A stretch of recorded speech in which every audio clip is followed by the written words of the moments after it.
2022. It's not 2021 all over again. Don't worry. Oof, I was nearly a nightmare fuel for a few people out there, I think. Yeah, 2022, we made it.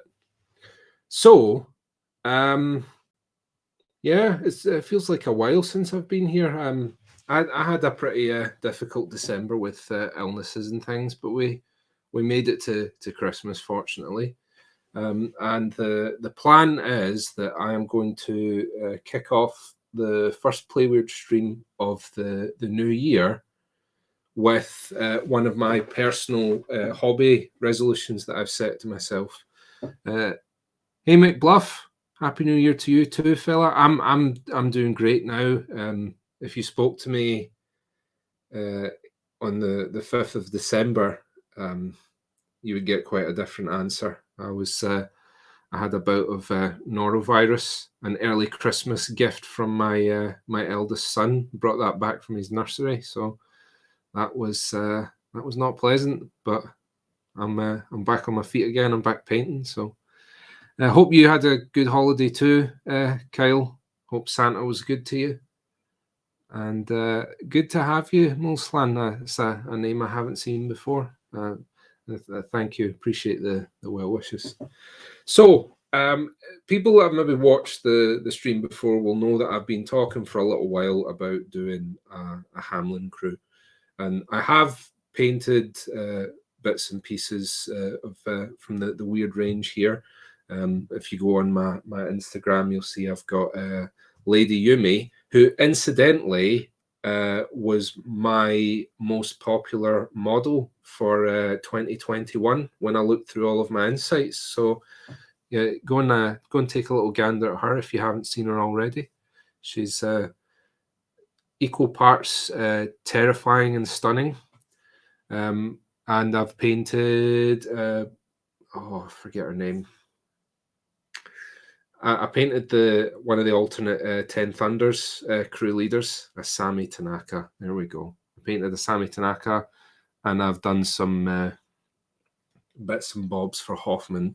But my New Year's resolution is to actually get a whole playable crew done, ready to go on the tabletop. And I have all the requisite bits and bobs to do Hamelin, the keyword plague crew. So what I'm going to do is I'm going to walk through the entire process of how I approach painting an army or painting a crew, because I do a lot of commission work. And if you just approach painting miniatures for work or for a project blindly, particularly if you have a lot of them to do, you're going to have a bad time. You're going to run into blocks pretty quickly. You need to approach it as much as it is artistic, as much as it is expressive, and as much as it does bring us catharsis. We do need to approach it sensibly and with a little bit of discipline. So I'm going to walk through the entire process. So I have not had a chance to play Malifaux yet, but I will be playing Hamelin. That's the plan. Up until this point, I've just been a painter. So towards the end of getting myself to the tabletop playing, I want to get this entire Hamelin crew done, ready to go. And they're who I'm going to be playing. I have heard that they can be a bit tricky because there is a lot of them, but I just love the style of the crew. I've always gravitated towards sort of like dark gothic-y fairy tale type stuff, and I love the whole Pied Piper thing that you have going on with Hamelin. So yeah, it's one that's really resonated with me. And one of the things I'll talk about a little bit later on, as we're going through the thing, is I've gone back and I've started playing the Dishonored games again to get a little bit of inspiration for painting this Hamelin crew. But like I say, I'll address that a little bit later on. So I've assembled everything here. I've got loads of rats. You can see here. Let's have a better look at them.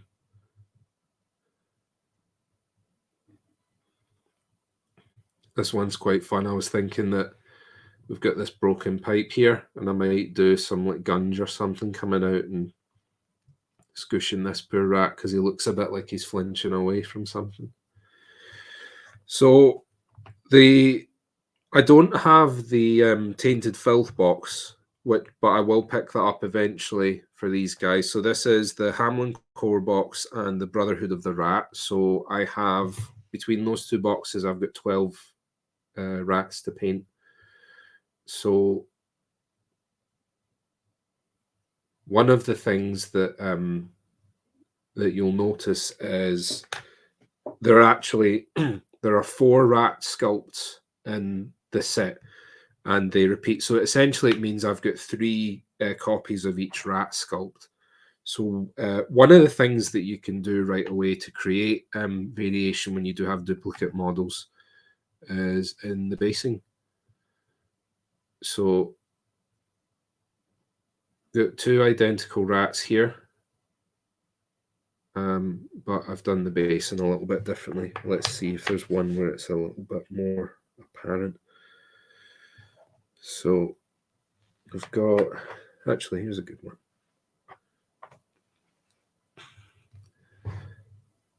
So it's the rat from the card art, and on the one on the left, he's standing on this little island in the water. There's like a skull and some rubbish around him, trash, if you like.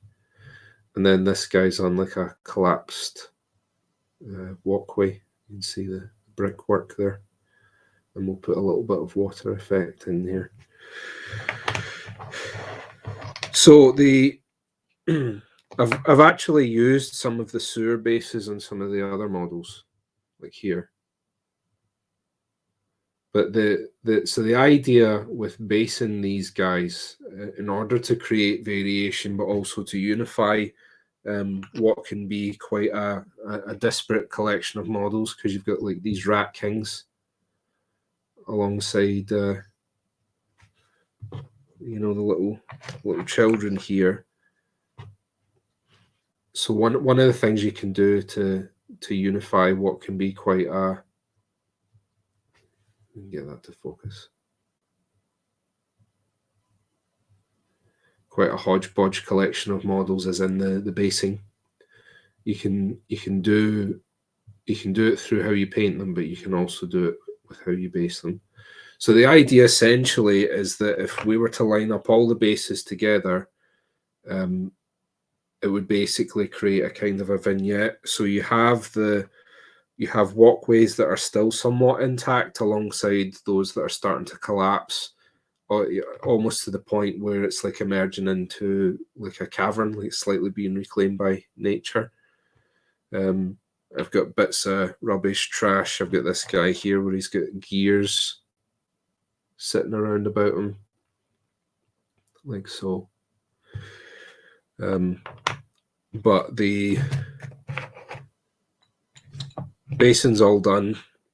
I'm pretty happy with how that's looking.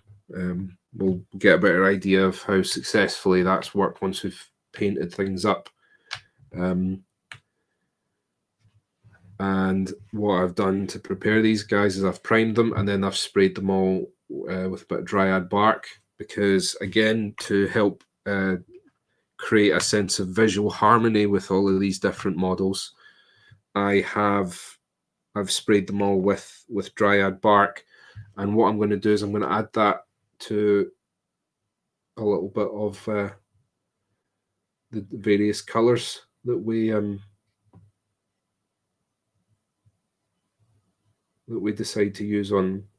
And that tint is going to be subtle. It's going to mean that we're allowed to use other colors to make the things look a little bit more distinct. Like obviously this lady here, her clothing is a little bit fancier, so she's probably going to have a bit more color to her than like someone like Hamelin.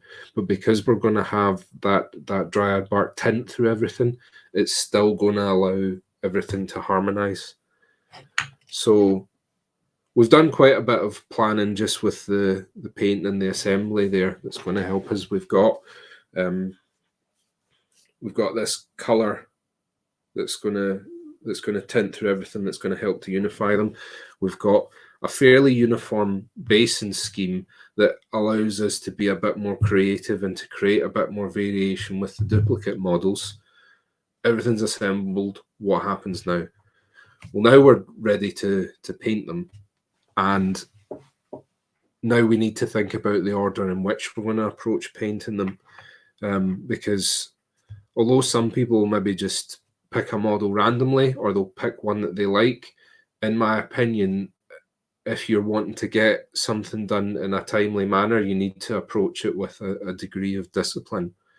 So the idea, and a lot of people do this just with planning any kind of work, not just with painting, but the idea here is to start with the things that are going to be a little bit more arduous, the things that maybe you would put off. And so to that end, we're going to start with the rats.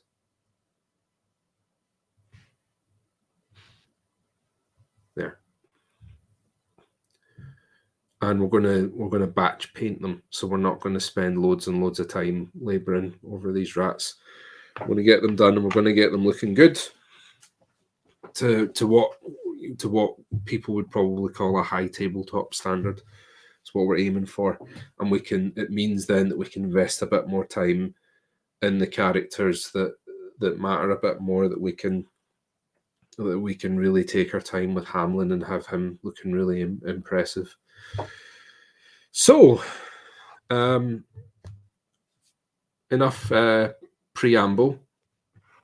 It's time to paint some rats. So, if you've ever been unfortunate enough to be around a big group of like sewer rats, plague rats, they're called brown rats. They've unfortunately been painted as villains, but I assure you they're not quite as horrifying as they're portrayed in like film and TV. But if you have observed a colony of rats, they're not all the same color. You get a lot of variations and permutations of color. They tend to be various shades of brown, but you do sometimes get the white rats, the albino mutation, and you can get them in like more red and sandy colors. So I'm mostly going to keep them sort of permutations of brown, but I might do the odd white rat here or there just to keep things a bit more interesting. But anyway, I've waffled enough. Let's answer some questions. Personally hoping can make Malifaux animatics again this year. Trying to think of ideas for one. So what's Malifaux animatics? Is that like a unit type, or is that an event? I'm not really sure what you're meaning there, McBluff. Yeah. Mostly, it's not only my idea. It's the way that a lot of people approach them. That for like a crew or a group, a unit, whatever you want to call them, that they are all in the same part of the universe. So it makes sense that if they're all together, that it makes a complete scene because they're all standing together. It's quite a logical way of approaching it. Gothic influences start with a real-world reference point for my colour palette. Titania Crew based on autumn leaves. You select all your colours beforehand. Sometimes I do have quite specific ideas, but that's not always the case.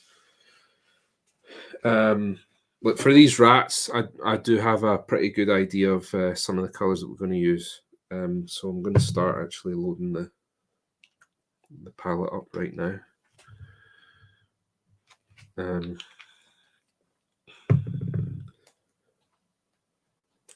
Like I said, there's going to be lots of browns, so the scale color range is great for that.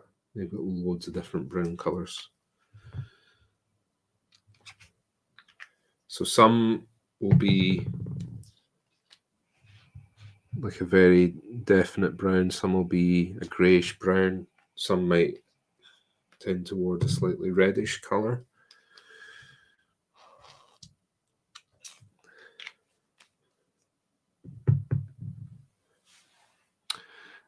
Playware, do you have a rat lady friend in real life? Okay, what do you keep rats, do you? Rats allegedly make great pets. I've never kept one myself, but I've heard a lot of people say that. Animatic, in between storyboard and animation. On every okay. Well, that'll be why I've never heard of that then.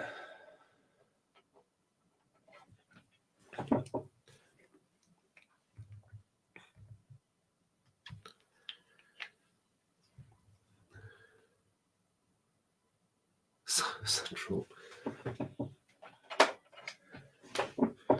Yeah, my wife and I have a very good friend that used to keep rats. I don't think that they live very long, sadly, but yeah, she used to keep a couple. And I know a few people from over the years who've kept rats, but like I say, it's not something that I have ever done. I grew up in New York. Rats are definitely not my friends. Well, yeah, I grew up in the city myself, from the south side of Glasgow, so we've had a few run-ins, put it that way, rats and I. But I've never had a problem with them since I've had my cat. In fact, that there was one very grisly incident winter a number of years ago. There'd been quite a bit of snow, and Sylvester. I didn't see him do it, but I knew it was him. There was a in Scotland you call it a burn. I think probably in America you would call it a brook. It was like a little stream that was near the back of my wife's old flat. So naturally, you get water there. There were quite a lot of rats, and I went into the back garden, and lying dead in the snow was the biggest rat that I've ever seen. And it looked as though Sylvester had left it there as a warning to the other rats. It was pretty grisly. So no one else would touch it. So I had to go out with a shovel and get rid of this thing. And whenever you encounter something that makes you uneasy, like the most irrational thoughts come into your head that are funny in retrospect, but at the time are very, very real and very, very frightening to you. And I can remember getting the rat onto this shovel and thinking, what am I going to do if that thing comes alive and runs up my shovel? And yeah, I think the short answer was, well, I'd be dead if that happened. I would just die. Like I say, it's funny now, but it was a very real fear at the time.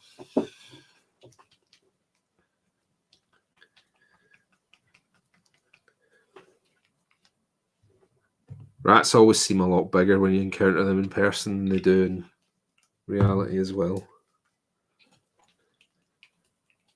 People will always tell stories about like it was the size of a cat and that kind of thing.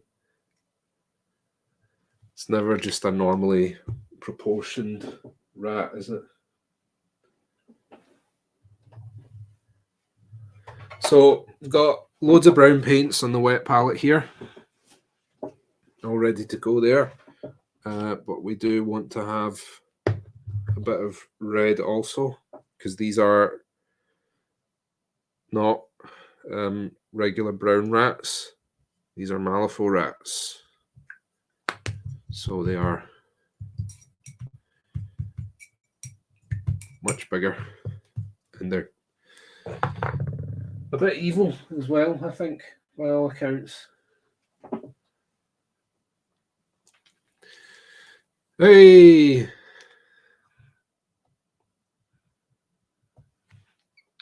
Good to see you, Seabass.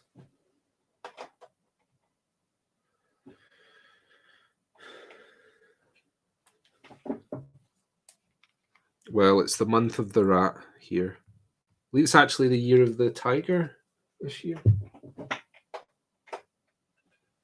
I could be wrong. That no, is the ox comes after the rat, isn't it? Don't quote me. I don't know. Okay. Let's paint some rats. So, I think what we'll do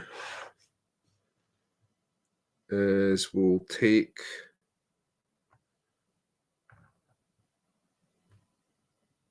there you go, it is tiger.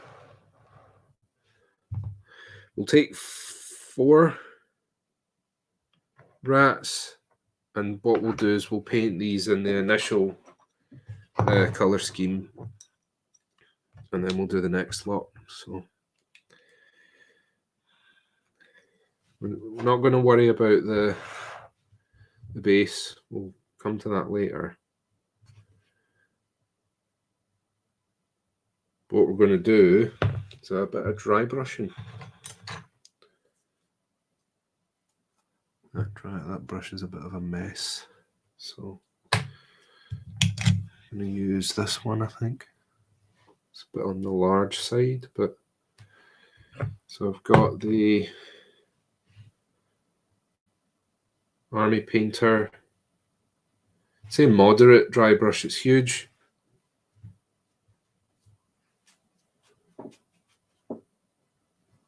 Anyway, so I'm going to take some walnut.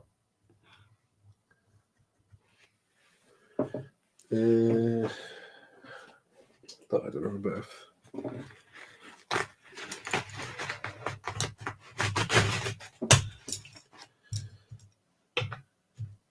So I've got a bit of paper towel here. Sorry, it's very white. And what we do is we're going to work that into the bristles, okay? Like so. So we want to we want to brush this against the paper towel until there's very little left on there, like so. Okay, and that's how we're going to keep doing that. And then what we're going to do is we take the model and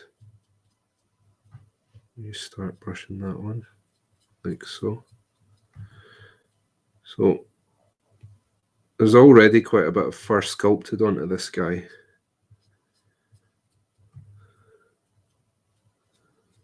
So the idea is that we're picking out those details. Don't worry if you go a little bit heavy, because we can still tidy them up a little bit later on.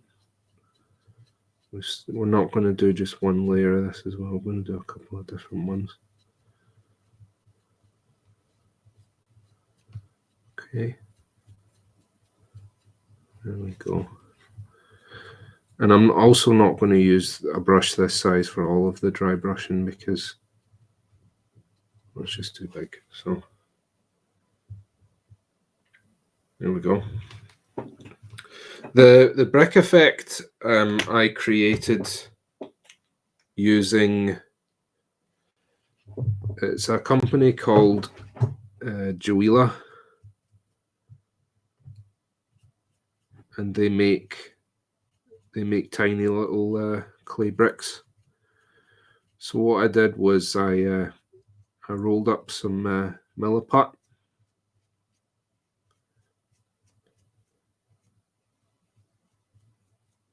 and then I just pushed the brick in. So what happened was the milliput became a bit like the mortar between the bricks. Simple as that.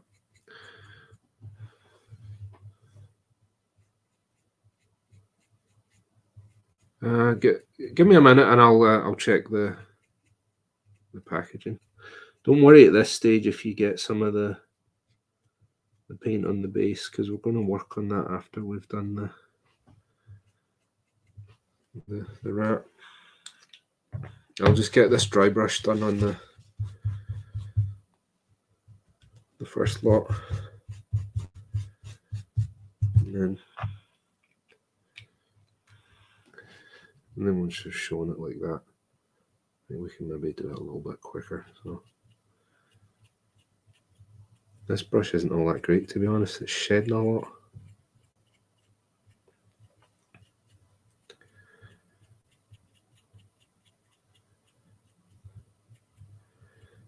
So with dry brushing, we're using a very, very small amount of paint to gently and quickly pick out those details. Now, there's a little bit of a misconception with dry brushing where it's seen to be like lazy painting, or just like a quicker way of doing things that you wouldn't do with if you were trying to be a bit fancier with painting your model. But that's just not true, because there's a lot of things that you will still use dry brushing on, because dry brushing is great for creating certain kinds of texture that you can't get by applying normal techniques. So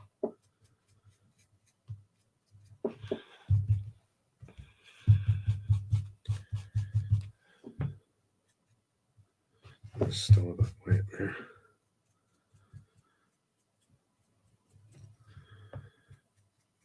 So you can get these domed dry brushes that, to be honest, can often be quite expensive. Some people will use makeup brushes, which can be quite similar to these. But you can also just use a regular brush, which I'm going to show you in just a minute. It's another way that you can do your dry brushing.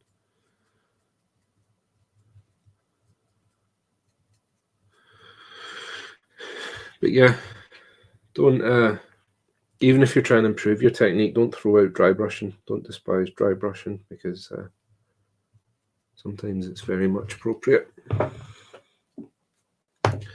Okay, bricks. Checking bricks. There we go. 148 scale, medium red. That's them there. So you could probably make these from sprue or milliput itself, but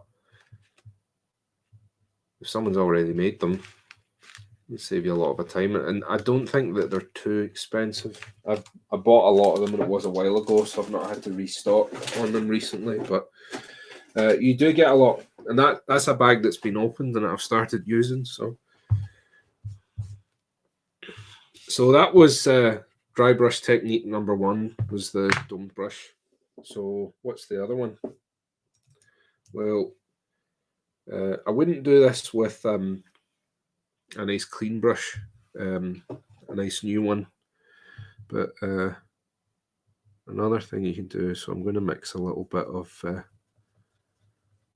Thar brown with the walnut, because I don't want to take too drastic a jump in colours just yet. So you can mix the two of those together. So, and then what I'm going to do is I'm going to flatten my brush out, but I think we could take a bit more Thar brown than that, to be honest. So what you're doing with these brush strokes is you're flattening your brush out while you're doing that. And then we're doing the same thing here. But what we're doing is going to be a very similar idea to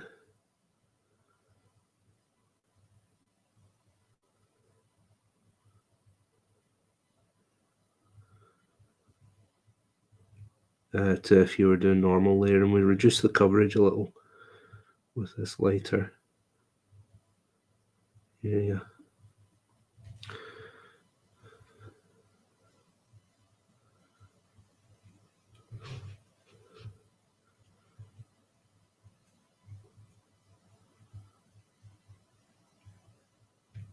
So obviously further up here, you get a little bit more of that colour.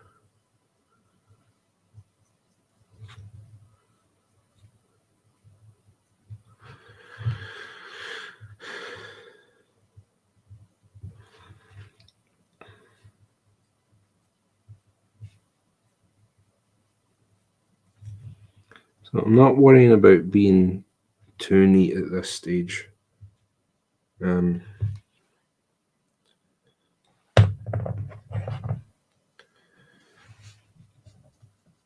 Really want to get some colour and texture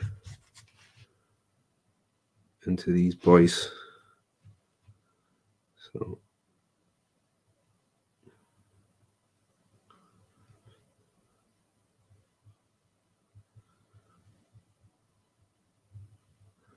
we can tidy up things a little bit more as we go. I might even go back and do a little bit of shading and blending, but we're not spending too much time on them, as I say. So a good way to make sure you capture the detail that you want to when you're dry brushing is to dry brush slightly against the grain, a bit like that, and see how that's picking out all that detail there.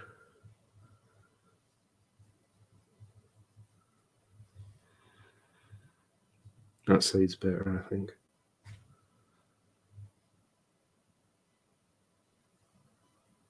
There. Yeah, so the best advice I can give for that is when you're doing your when you're wiping the brush on your paper towel, is just keep wiping it until there's hardly anything being transferred from the brush onto the paper. That's usually when you're probably good to go. That's probably the best advice I can give, I would say.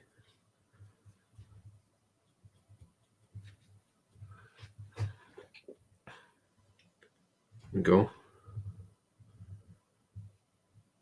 And we've already got quite a bit of detail there, and that's just with 2 lots of dry brushing. So that's the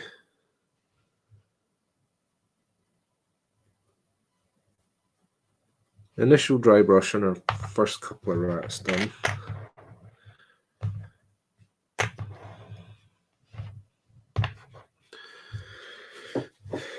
And I think what we'll do next is we'll do a bit more of a brown grey colour. So the same idea again. And let's pick out another 4.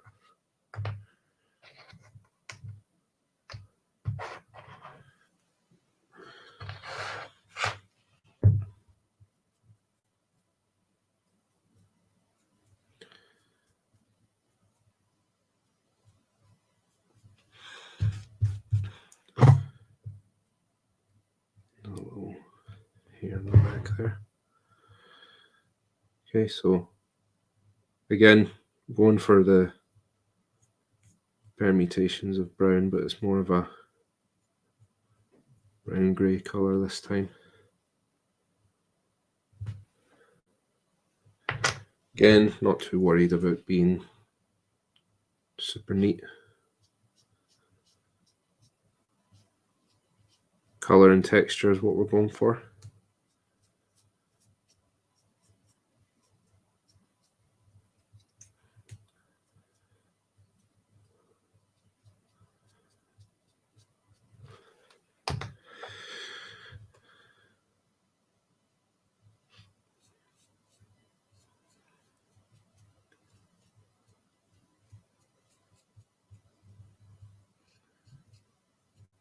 And going up the way again, catching all of that.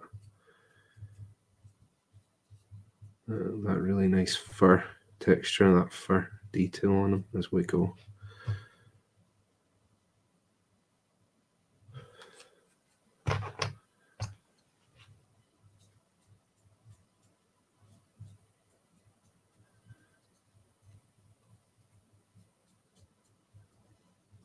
There we go.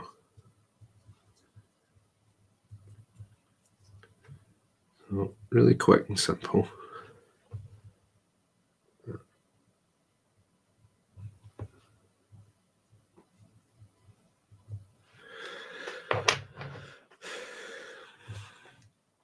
And then we will mix a bit of rainy grey in with that to give a lighter colour again.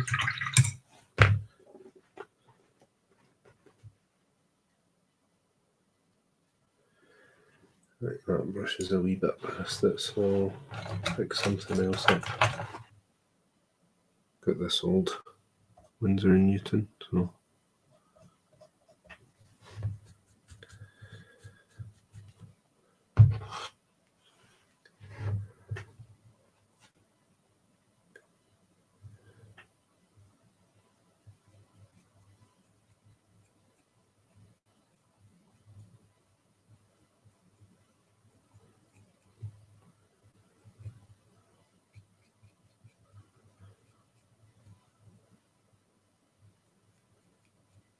I'm just catching those more raised up areas.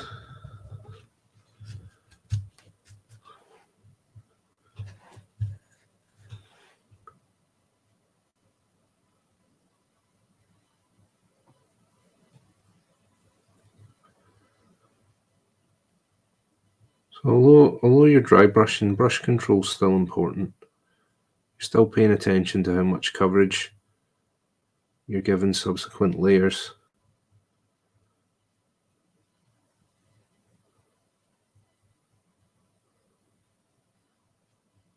But texture is important with dry brushing.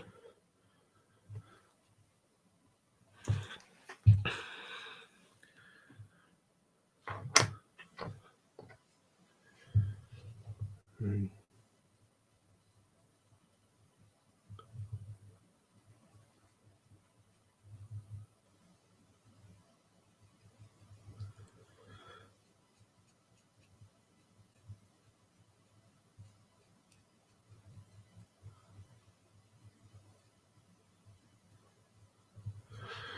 we go.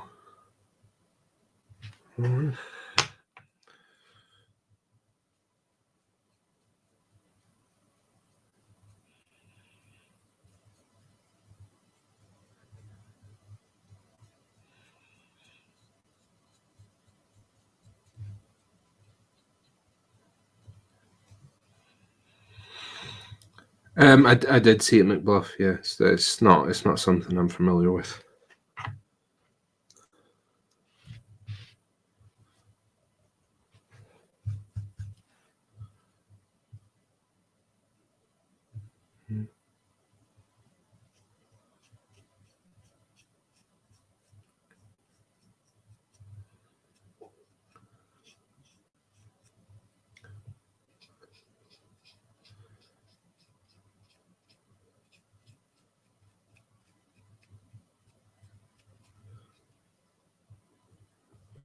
Okay. And then I think for the last batch, we can do a slightly more reddish color. But I think I'm going to keep one back, and I'll do him as an albino rat. I don't want to do too many of them like that. So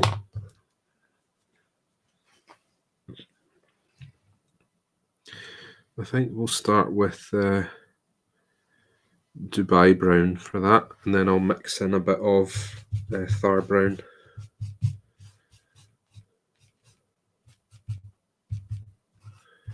Yeah, so again, getting as much of that off. When dry brushing, use a texture palette rather than a paper towel. Seems to work better for me. Then again, I usually do the dry brush method. Just it depends on the person. Something like that, I think. A lot of tools people use really just come down to preference. It's not necessarily that that one way is better than the other. There are brushes and paints and things that I use on a regular basis that people can't get on with, and vice versa. So I've never used a textured palette for dry brushing. I've always just done it this way. But that doesn't mean that using a textured palette is invalid or wrong. If you're getting great results from that, then carry on.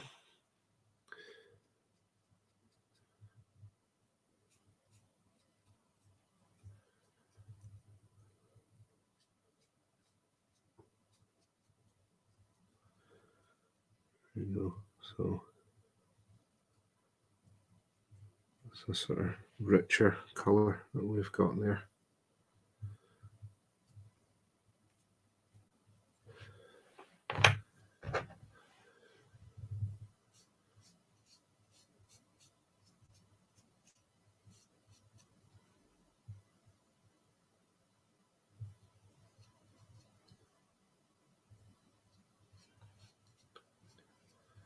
That's a very good phrase, Milslan, actually. Yeah, absolutely. It's why I think social media is good for getting motivation and encouragement, and for for just being able to show off something cool that you've painted. But I wouldn't necessarily recommend it for getting painting advice, because I think it can sometimes leave you a bit like a leaf in the wind, because you look down these groups where people are asking for painting advice, and it's full of contradictory information. So not again that anything that's being said there is necessarily wrong. It's just that I think, especially for people that are maybe just starting out, it can be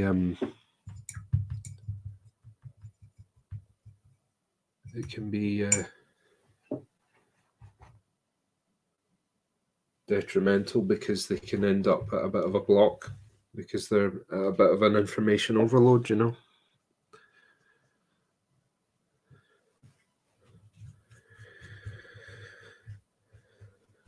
I think we can put a wee bit more star brown into that mix. Like so. That's better. Oh. Back again.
I think it can be a bit of a double-edged sword at times, social media, because it allows us to connect with painters all over the world to a degree that was never possible before.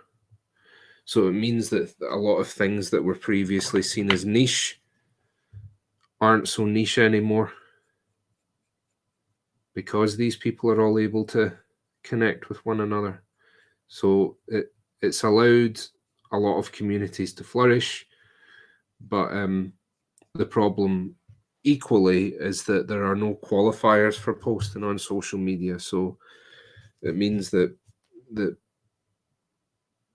people that maybe think that they're helping but aren't necessarily can sometimes post information that causing a lot of problems. And of course, I think over the last few years,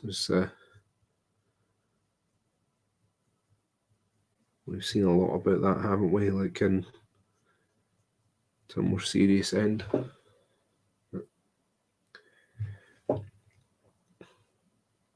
you go.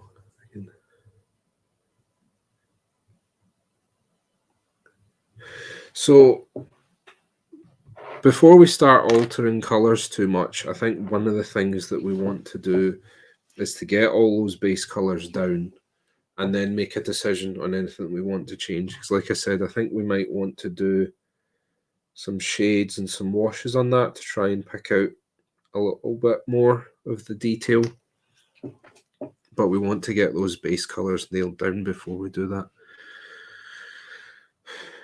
But we're going to do an albino wrap first.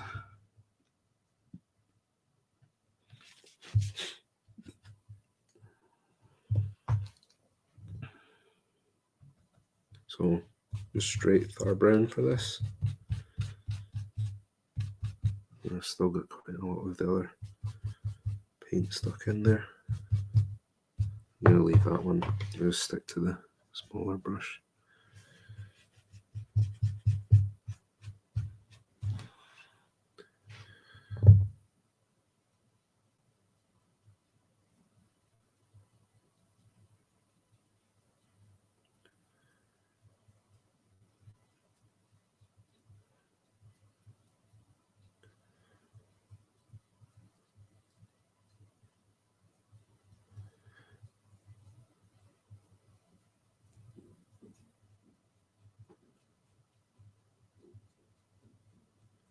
So I'm going a bit heavier with this because I want to build this up a bit more.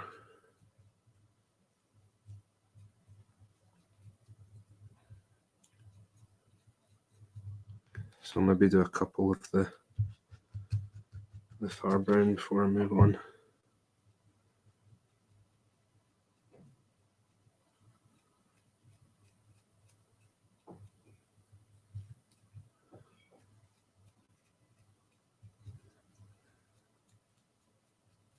Oops, there we go. See that now.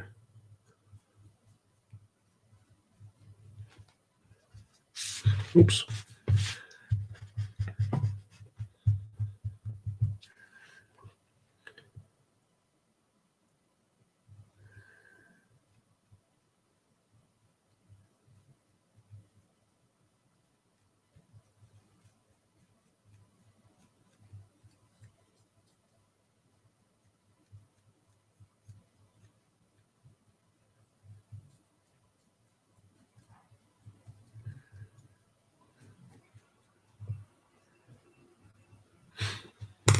You know what, I think I'm not overly impressed with that coverage, so I think we're going to paint them all.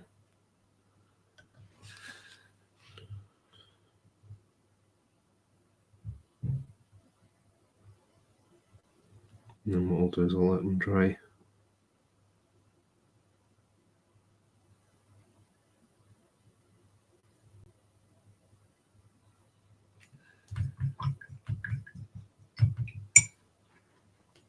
We can work on the others while we're waiting for this guy to.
Give them a couple of coats of that.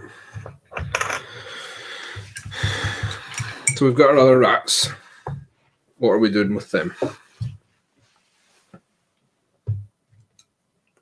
So we want to do the little bits of skin that are going to be visible first of all.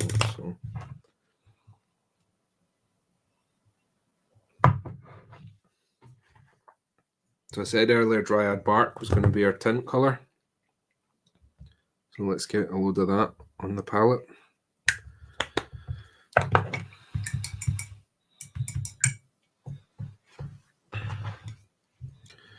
And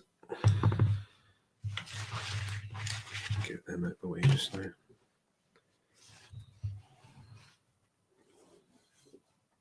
I'm going to mix some dryad bark, some pink flesh together.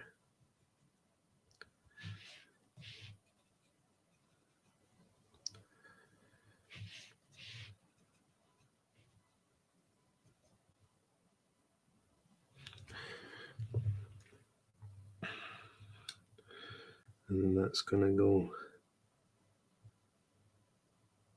into the legs.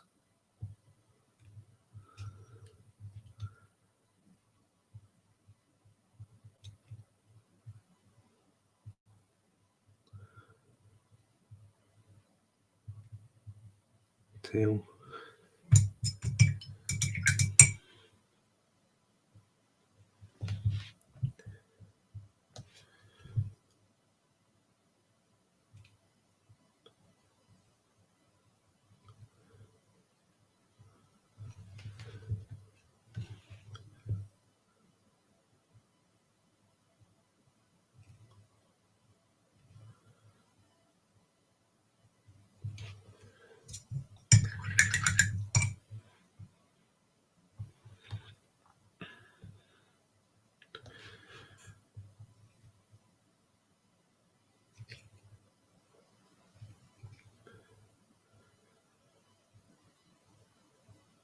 To the ears.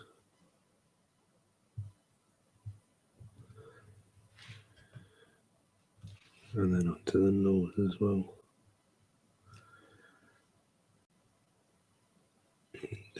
A little bit further down to around his mouth.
You can sometimes find that when you're batch painting and things like that, that the first couple can take you a bit longer until you get into the swing of things. Sometimes you need to do a little bit of experimentation to find out what's working and what isn't. But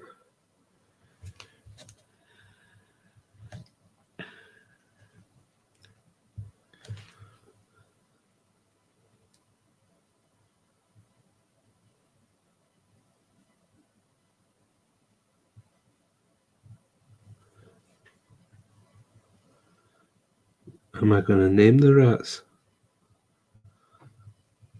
Well, I hadn't thought of that, but I think I'm going to have to now.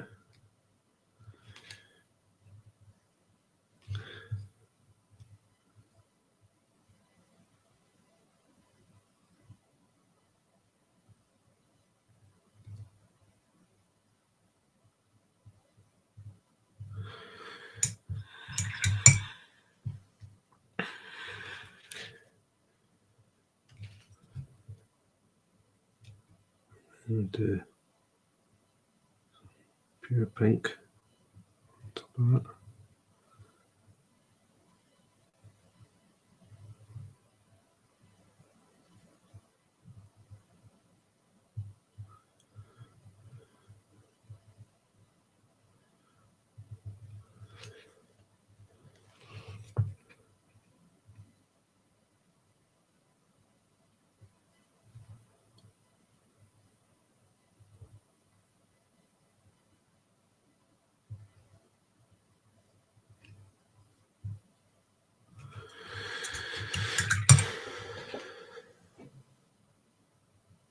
So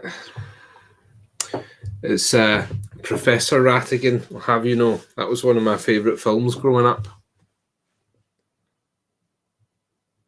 Oh, nice. Nice cheetah variants. Sounds like a good haul. Sounds like Santa was good to you.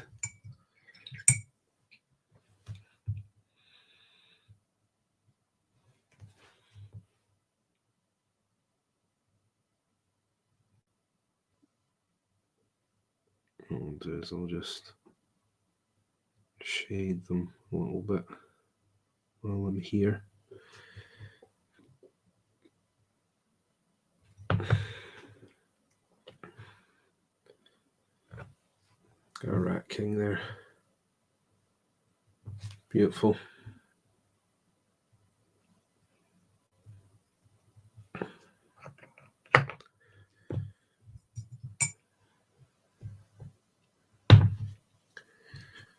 And take a little bit of black as well onto the palette.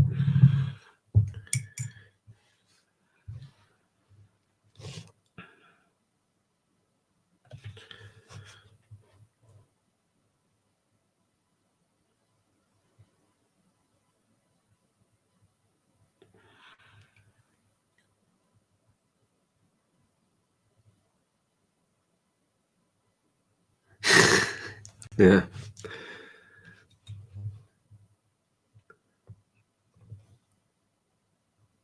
The Napoleon of crime.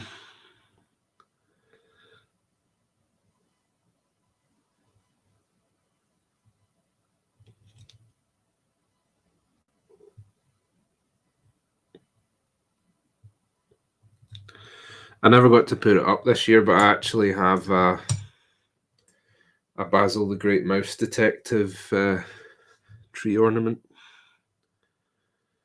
Very fancy one.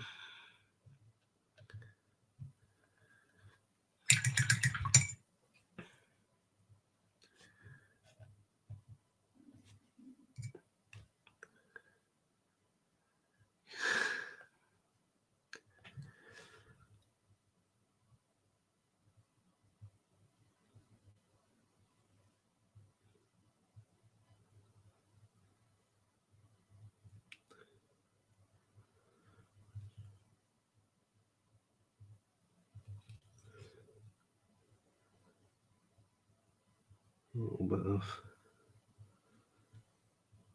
shadow on this guy.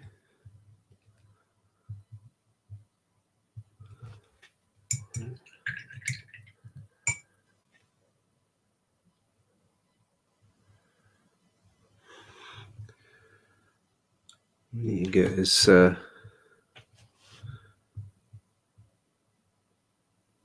tooth done as well.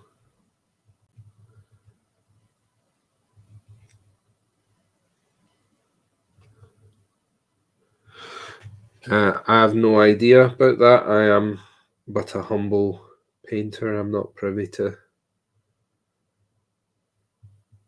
that sort of information. I don't have that clearance. But Playweird may be able to clarify that with you if the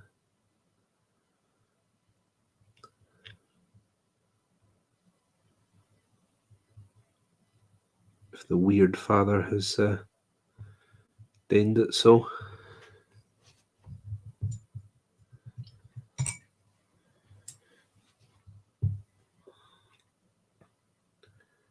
So that's some pretty quick work there, and we've almost got our rat ready. Just got a few more little touches that I want to do.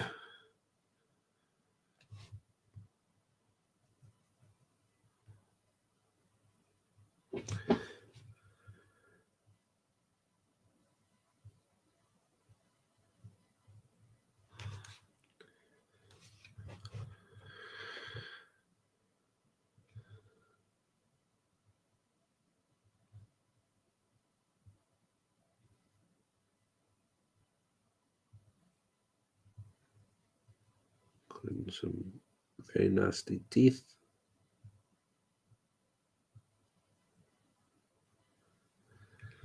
Malifaux rats are like saber-tooth rats. Look at that.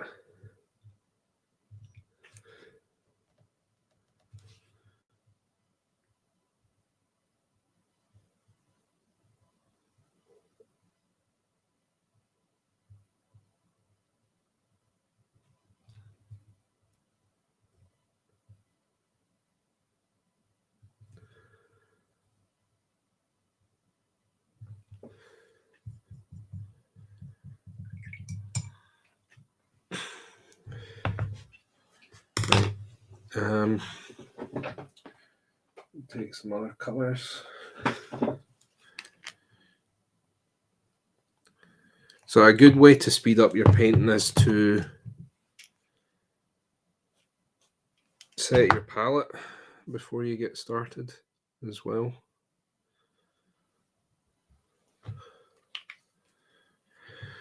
Which can sometimes be a little tricky. You know, it's not as if you need to have everything perfectly planned beforehand.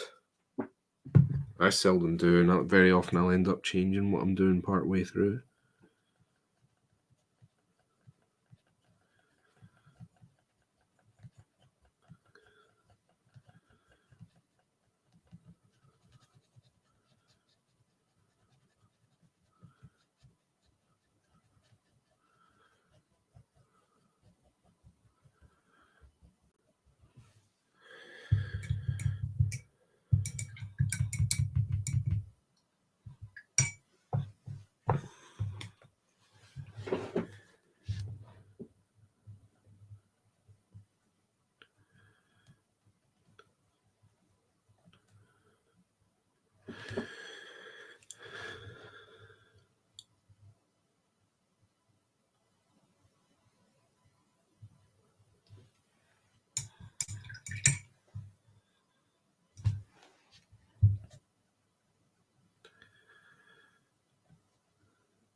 You get those teeth to pop. I want this rat to look quite a bit more monstrous than.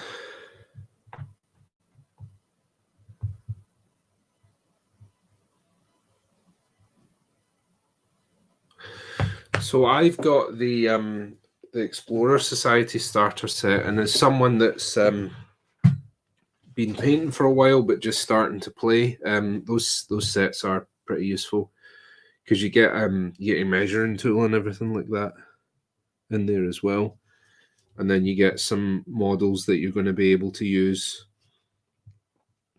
in any keyword for that faction. So you can't really go wrong with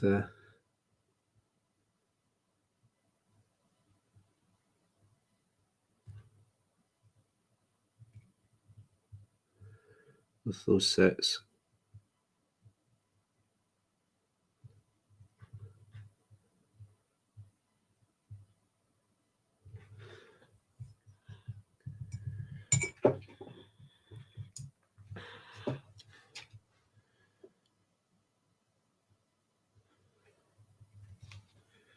A little bit of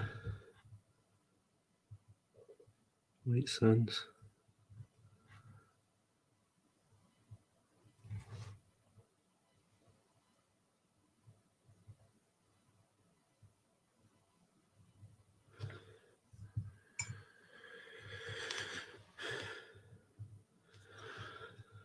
Oh, rats.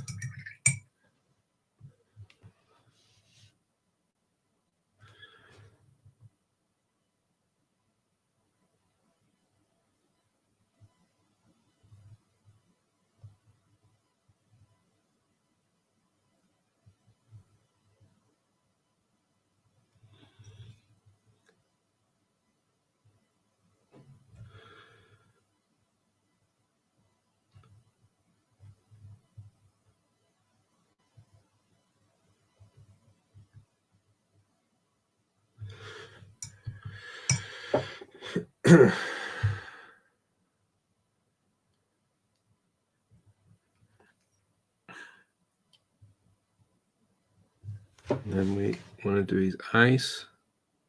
So I'm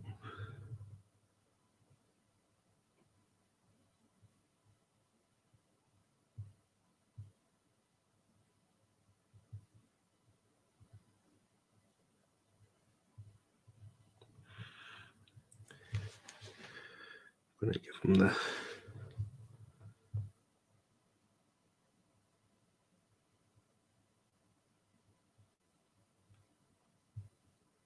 creepy red eyes.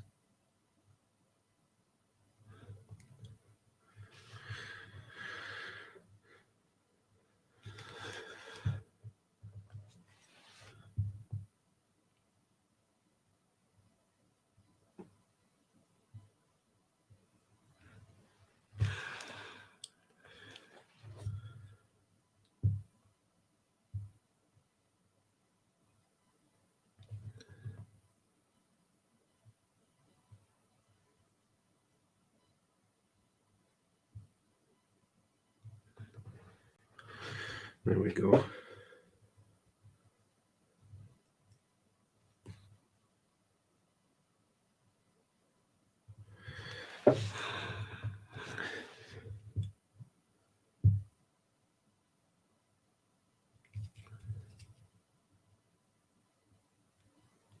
And then what I'm going to do is I'm just going to do a couple of quick highlights on the fur with a regular brush, and then that'll do me. And that's how I'm going to do all the rats. So I should be able to get each of these rats done pretty quick. And then it'll just be the case of sorting the basin. So I'm going to try and rattle through as many rats as I can to try and prove the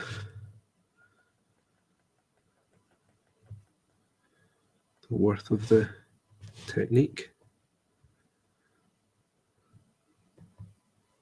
Hopefully.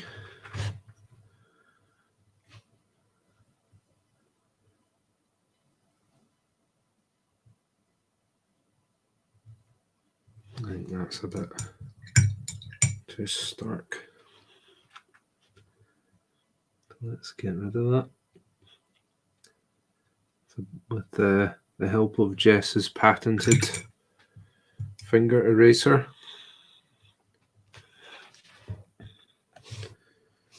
A bit more grey in there. There we go.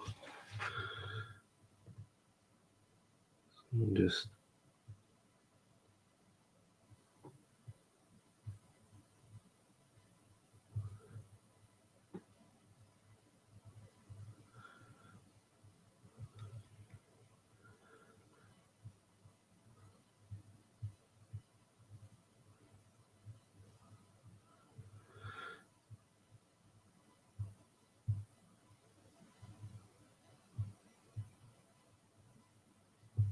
I'm just really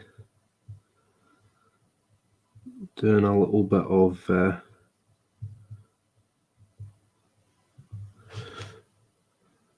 off camera again there.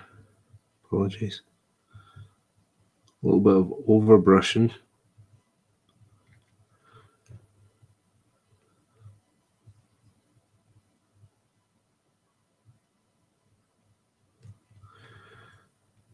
Which is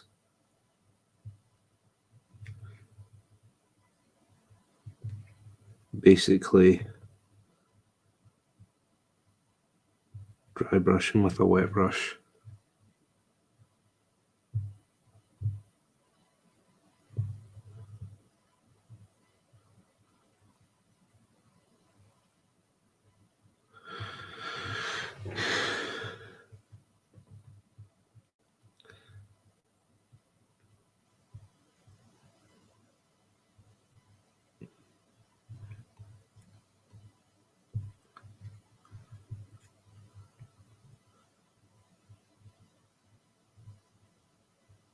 Nobody starts out as an exceptional painter, is the thing that you need to remember.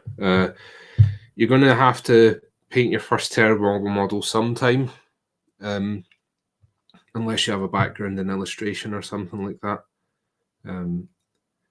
I have some dreadful models that I have kept from when I first started because they remind me of how far I've come. So don't be embarrassed. I dare say that your first effort is going to be a lot better than many of ours. So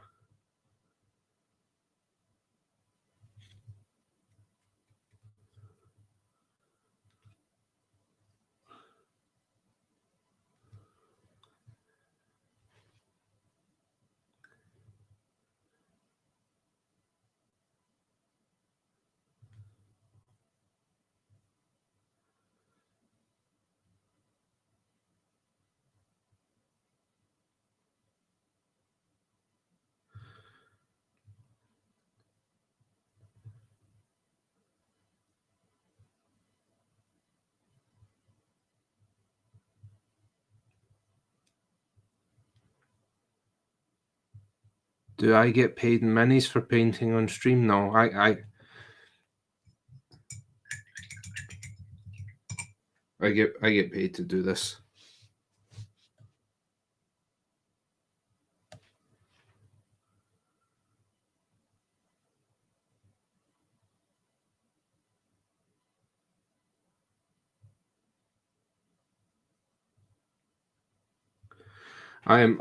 Weird give me miniatures that they'll want me to paint, but these minis that I'm using just now are my own.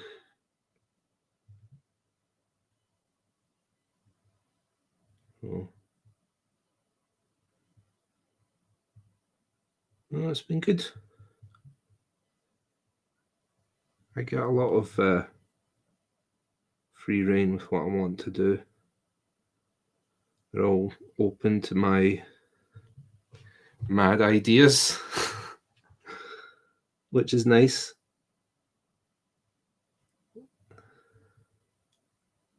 So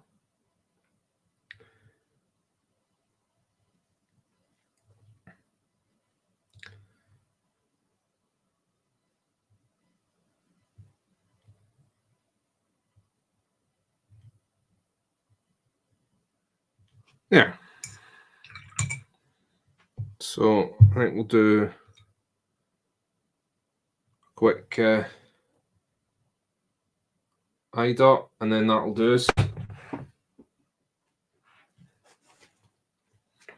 little bit of white.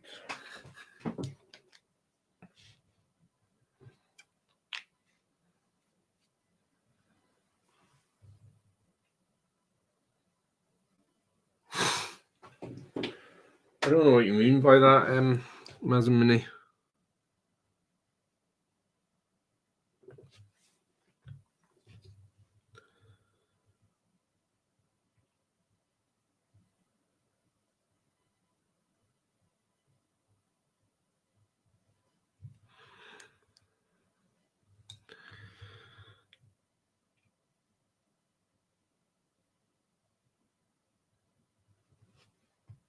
Ah, sure, yeah. True. Okay, so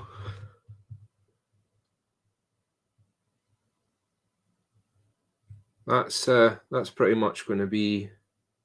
I'm doing the rats. The good thing is that they look all matted. I might dirty them up a little bit more. I might do a couple of quick washes or whatever on them once I'm finished basing them. But for now, we're happy with that. That is attainable. The eyes pop really nicely. Fangs look vicious. So we're going to try and rattle through as many as we can on this stream. So let's go.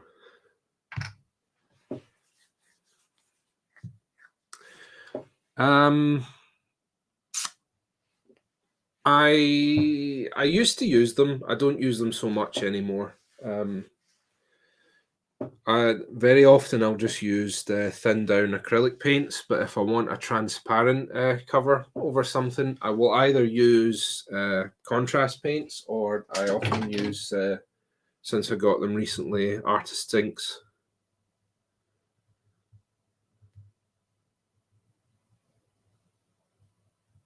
That's transparent raw umber, so.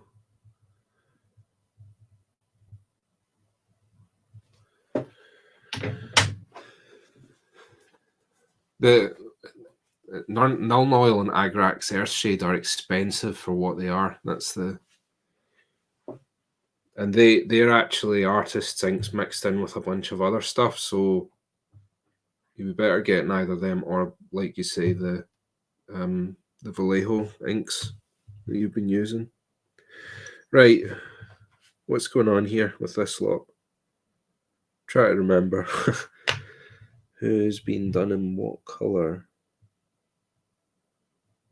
So I think these are the same as that wee guy that we just did there. And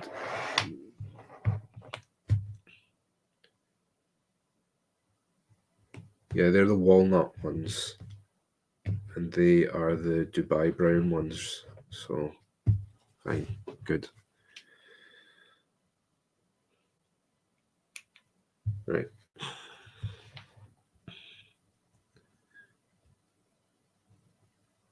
Up and at 'em.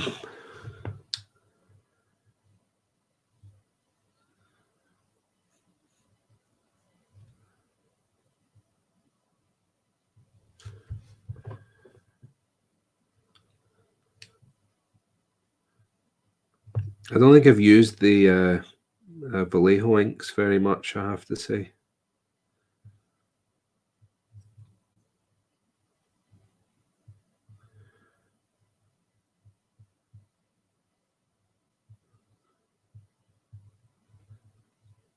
But the Liquitex stuff is really good.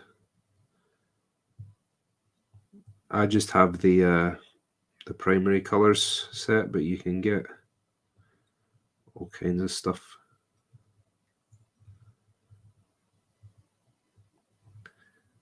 One of the things that I don't like about Null Oil and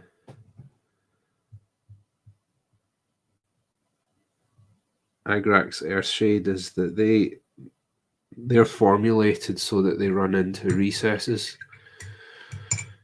which is not something that you necessarily always want with with an ink or a transparent paint.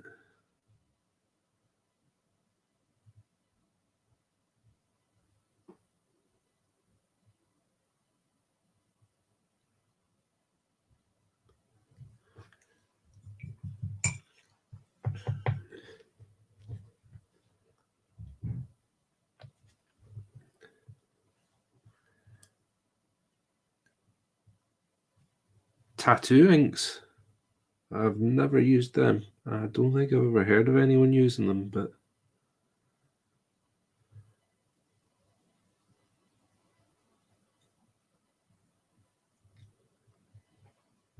that's interesting.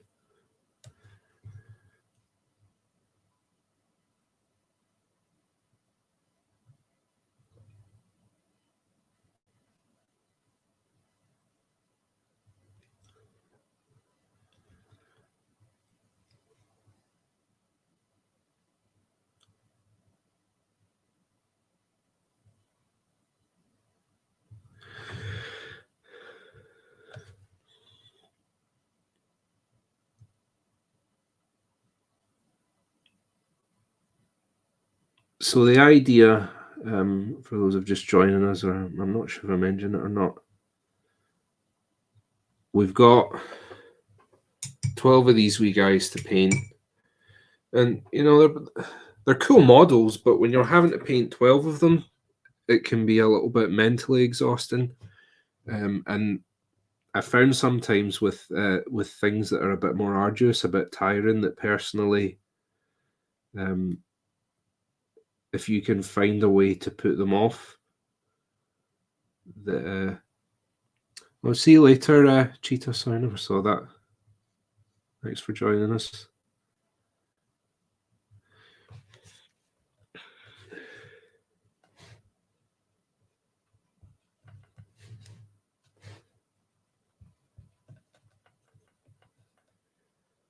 But with tasks that you can put off, I think it just gets easier and easier over time to convince yourself not to do them. So what I'm doing with this crew is I'm starting off with the rats, which, at least in my opinion, are probably one of the more exhausting things to do, since there's a lot of repetition. And then once I can do them, I'm going to reward myself with painting one of the more interesting figures.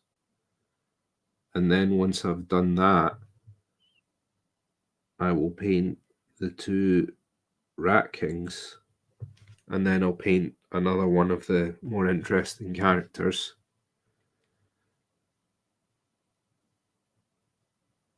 And then I'll do the two Rat Catchers.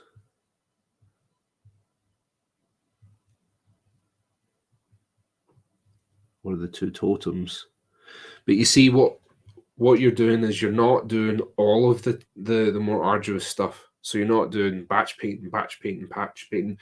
You're rewarding yourself by doing a little interesting thing after you've done the difficult thing, and it then should re-energize you to do the next tedious thing or the next difficult thing.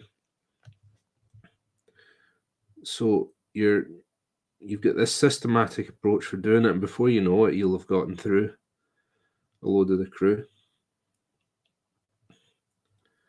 But the good thing about Malifaux is that lower model count. So it means that we shouldn't be too long doing these guys. So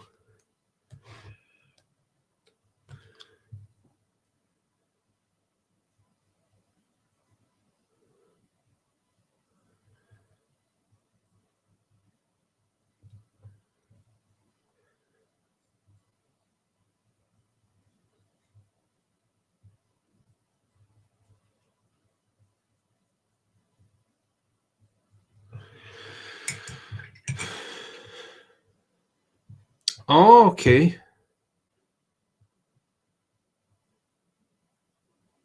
So you're a tattoo artist? Ah, that's interesting.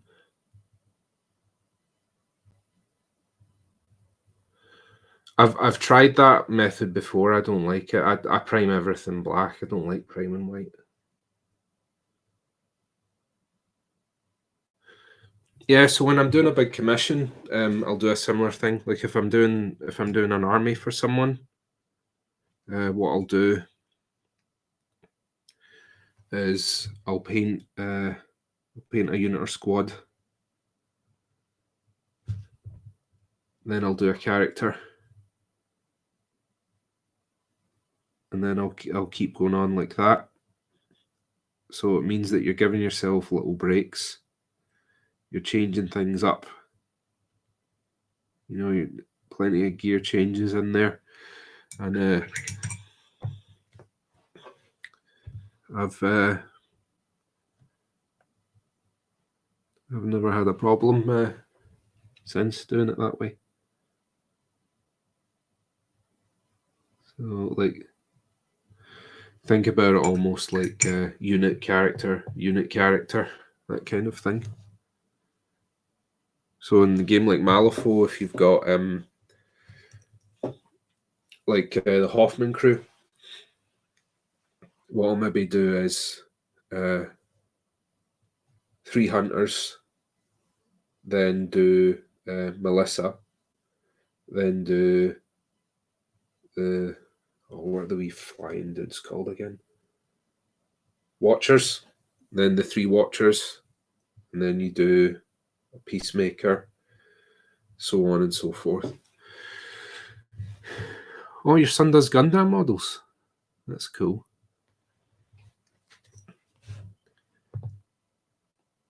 Yeah, I've done a few armies for people now. Um,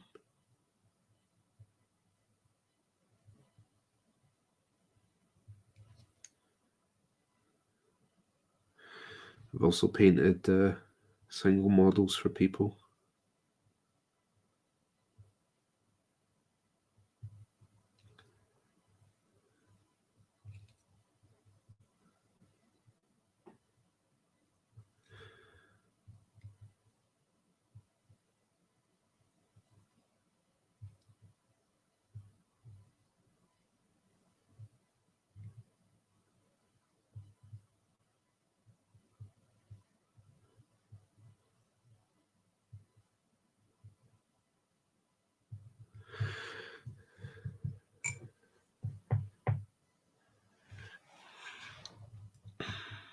Into the mix here.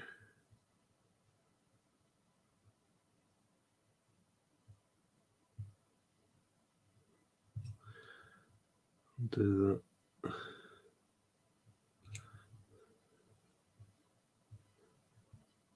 Picking out that weird kind of scaly, wormy rat tail texture that everyone loves.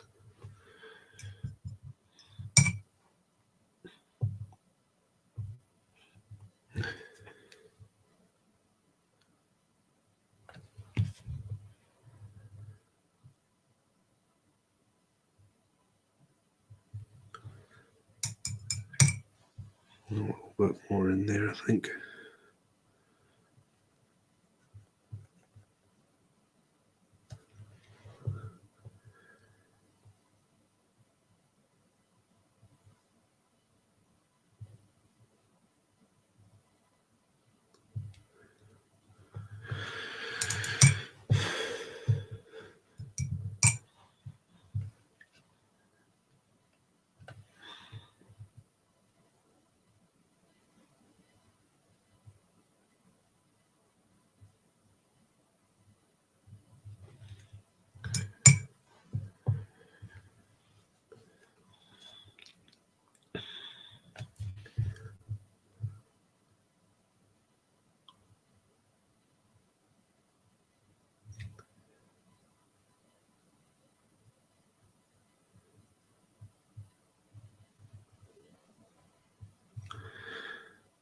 Picking out his wee creepy toes.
Well, that's cool that your son's a golden demon winner.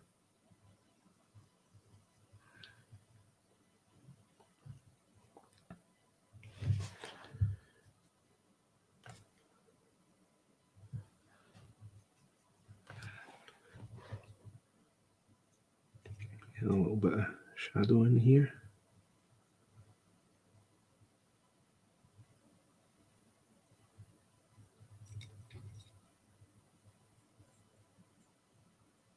So that's for my shadow. I'm just mixing a little bit of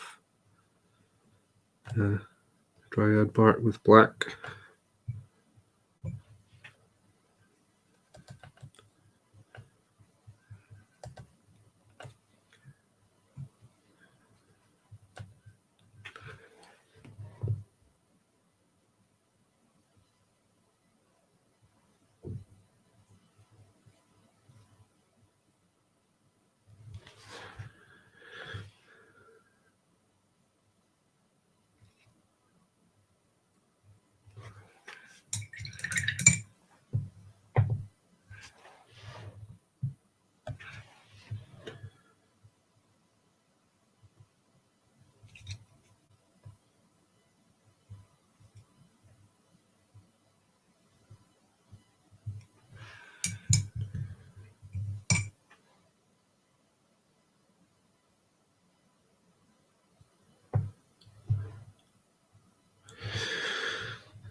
There we go.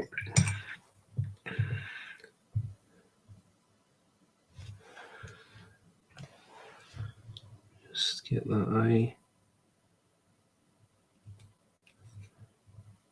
nice and sharp.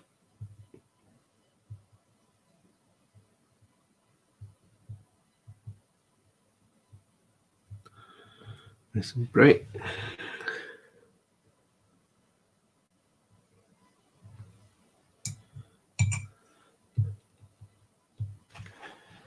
Get the wee points of reflection in as well.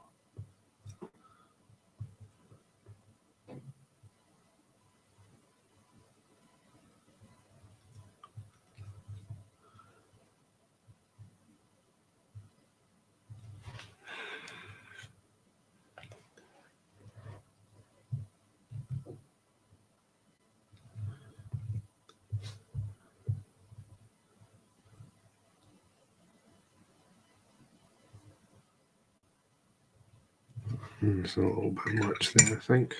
Get a bit more red in there.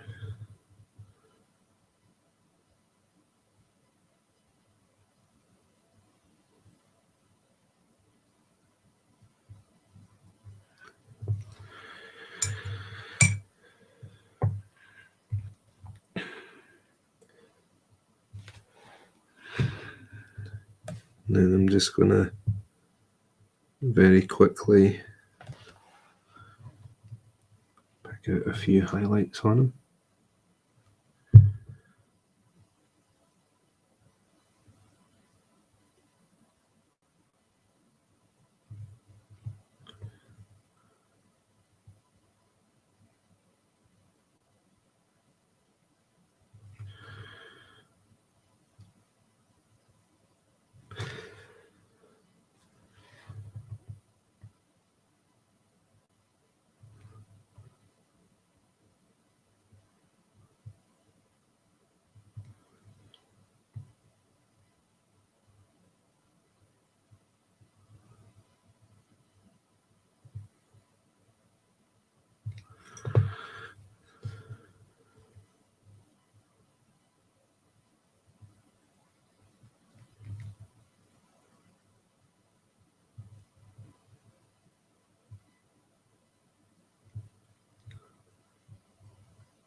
Another one done.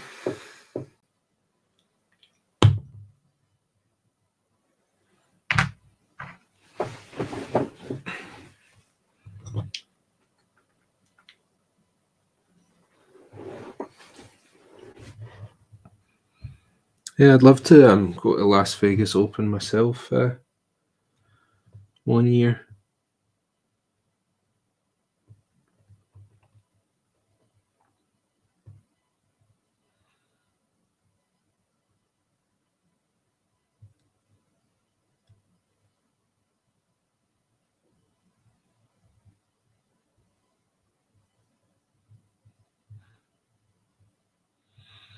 My uncle actually lives in Vegas, so I would be in the quite fortunate position of not having to worry about accommodation.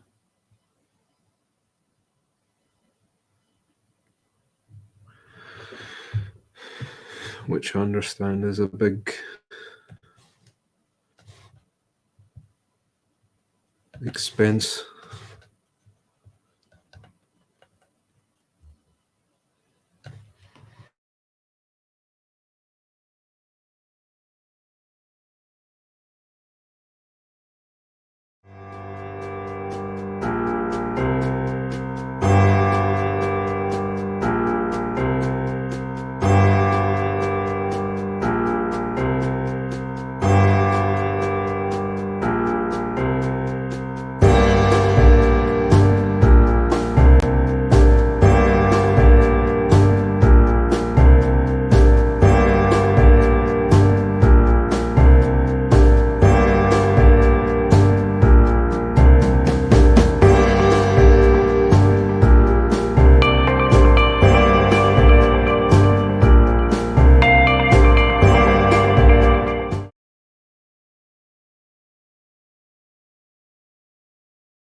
Am I back?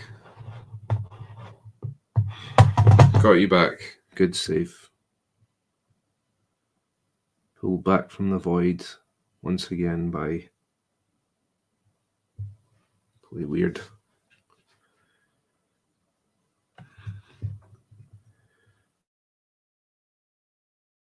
Was in Vegas.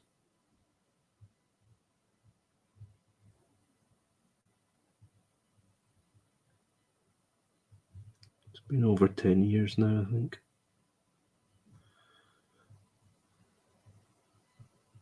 I dare say it's a lot.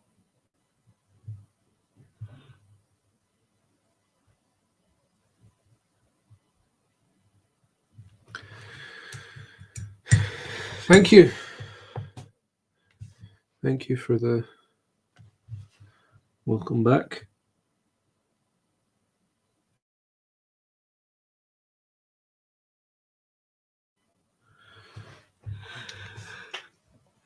Play Weird has been working tirelessly on improving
those there.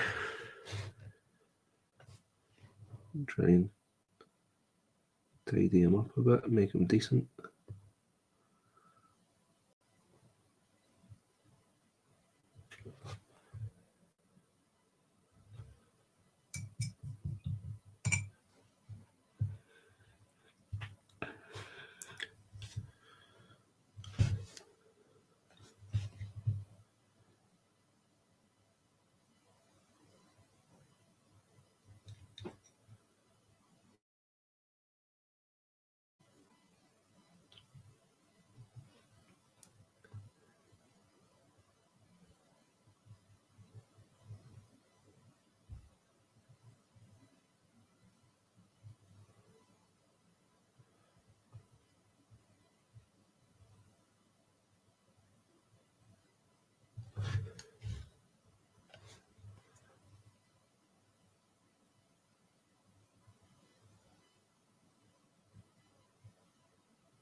Just picking out all those little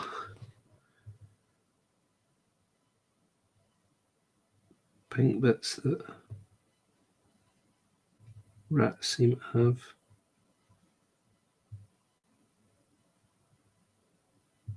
Creepy little hands and feet.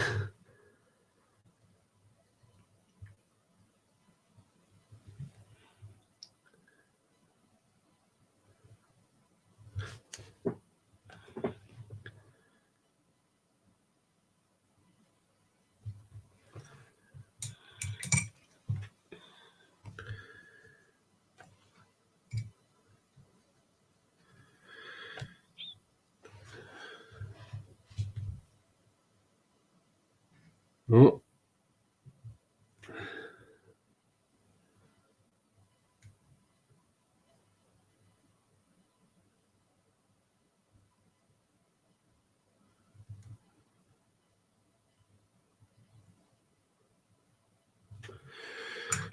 And blend that just a little bit. There's some of that shadow in there.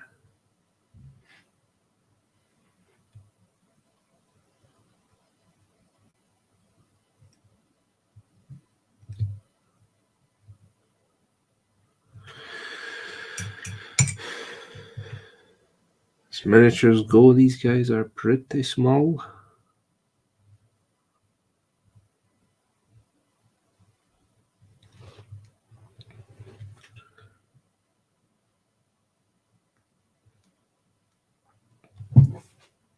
I still want them looking cool though.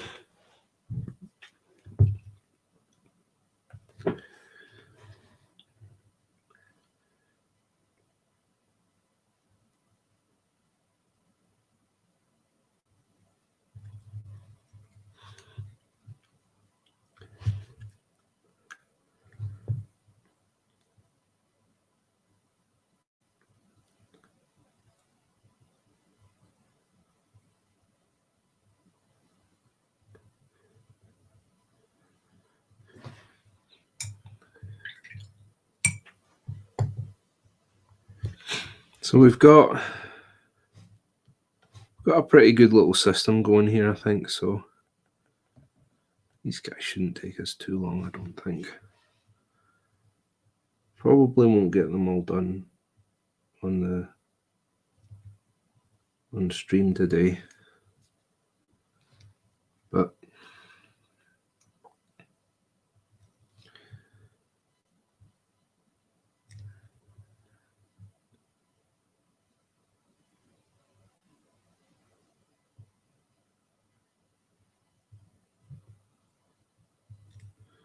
making some good progress, I think. Safe to say.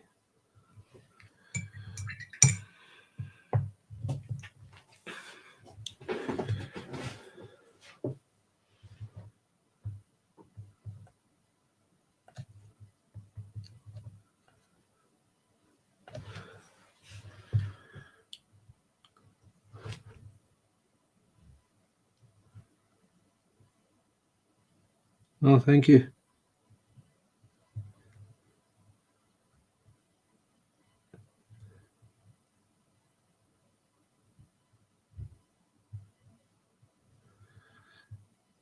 Yeah, I do find this sometimes that with any kind of job, the first couple seems to be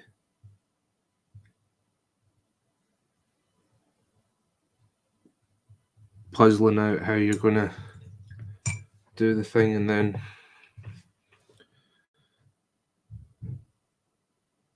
things seem to start working themselves out, don't they?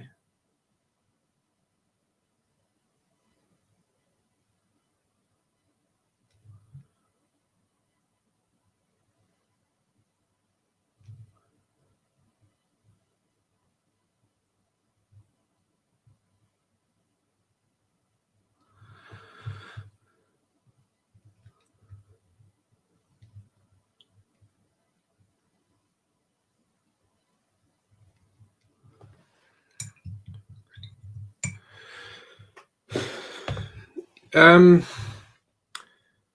tend to. This is my favorite brush at the moment. I sometimes change things up, but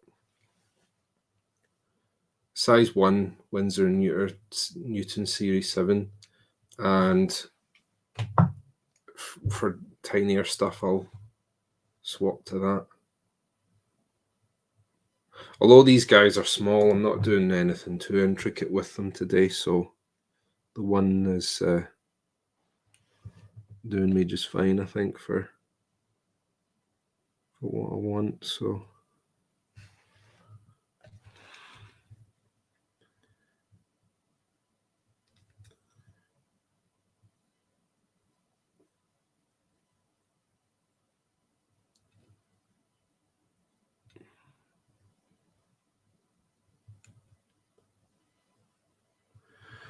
if I was to paint 12 rats, the competition standard, I'd be here forever.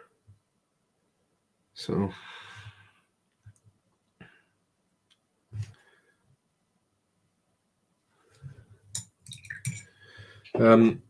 generally the way I'll use the brush is let's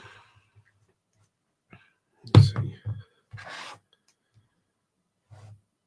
So if I'm base coating, I'll load it up to here. If I'm doing finer work, and I'll just load it to there. So essentially your one brush is several different sizes of brush. So I guess, yeah, you kind of count that as shaping the tip, but I don't, in terms of shaping or like actually trimming the brush, the most I do is I'll cut the guide hair off. I don't get on with the guide hair. Winsor and Newton are great. I use Broken Toads a lot as well. They're a bit expensive though. I beat my brushes up quite a bit. I tend to go through them a lot. So I've started trying these. Ken Bromley.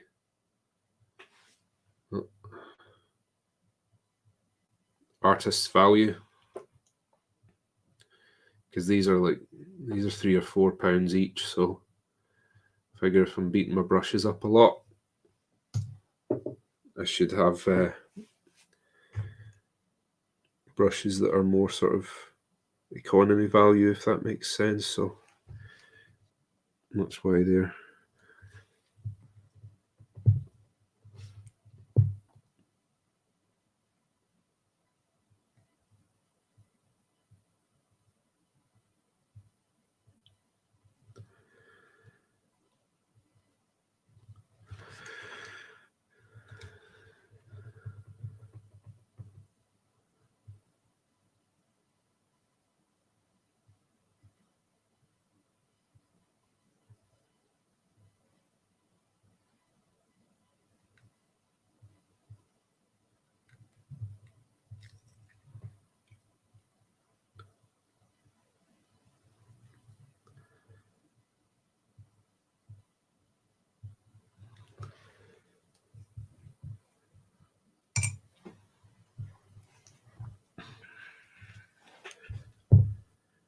that white dot light.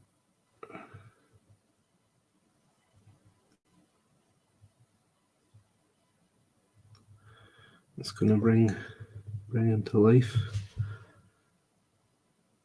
Look at that.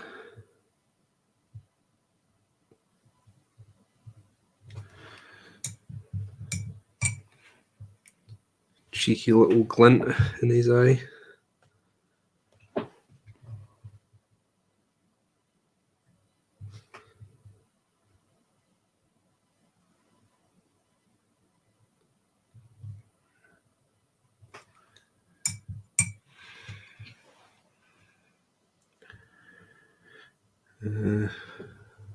Highlight the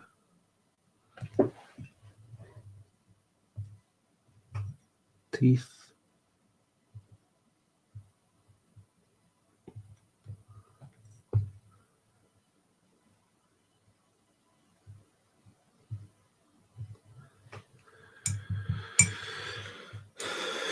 And then a little bit of work on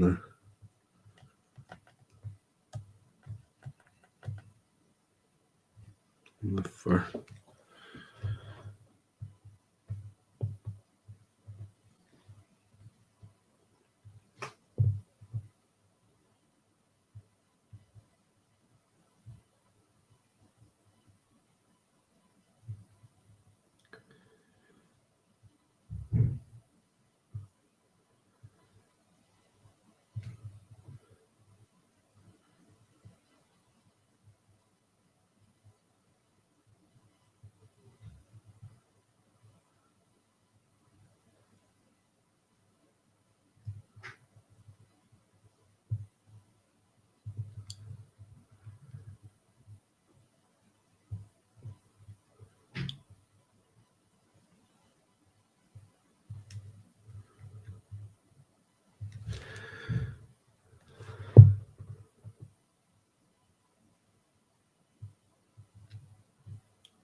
Nice sharp lines around the eyes are going to help to pull focus to there.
That's another one.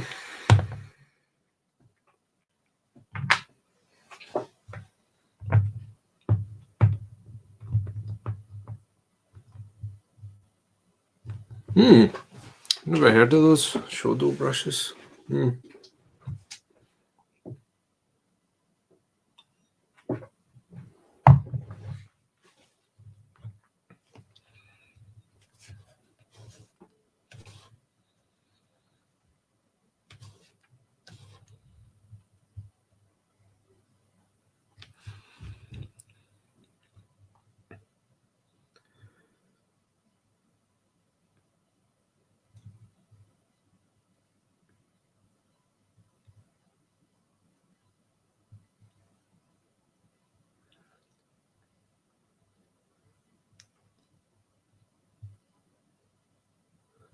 So this is the last of the brown grey rats.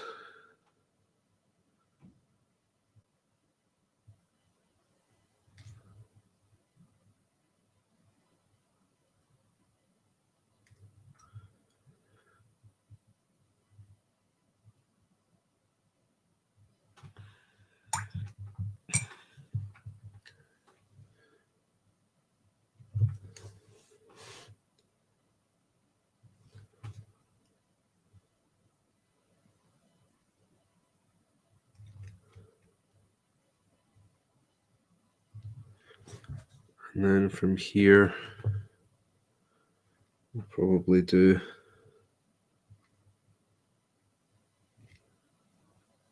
some of the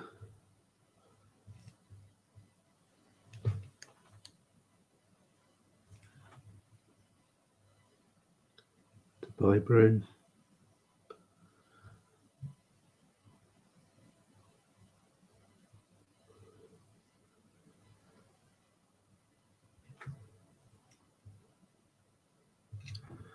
And then that'll be the majority of them done.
This one's got its wee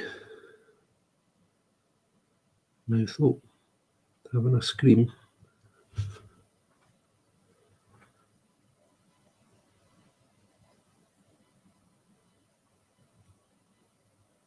Make sure to get all that covered too.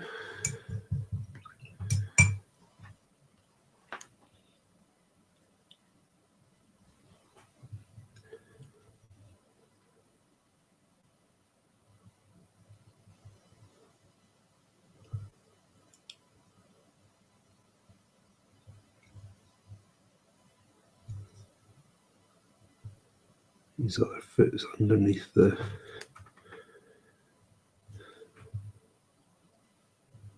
gunk, so that's fine.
that's.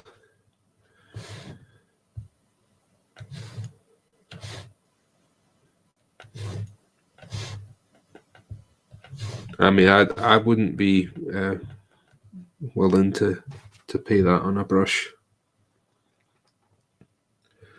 But again, back to that thing in it that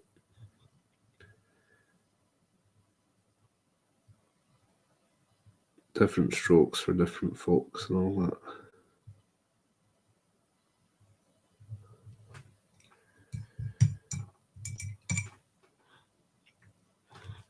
Yeah, I'd be happy to, like, I would maybe try one out, but I don't see myself using them regularly. I'm very much of the tools not jewels persuasion.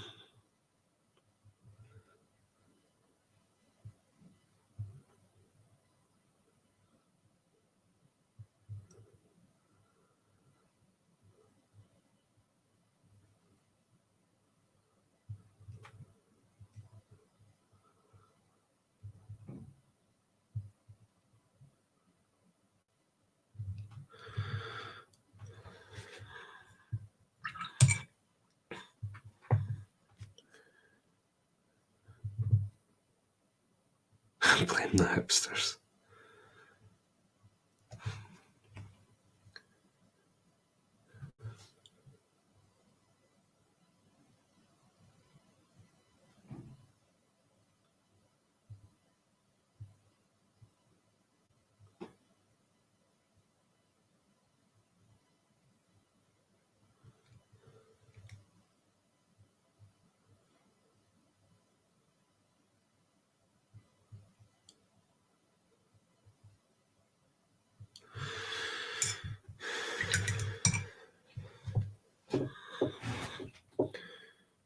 I'll do a little highlight on the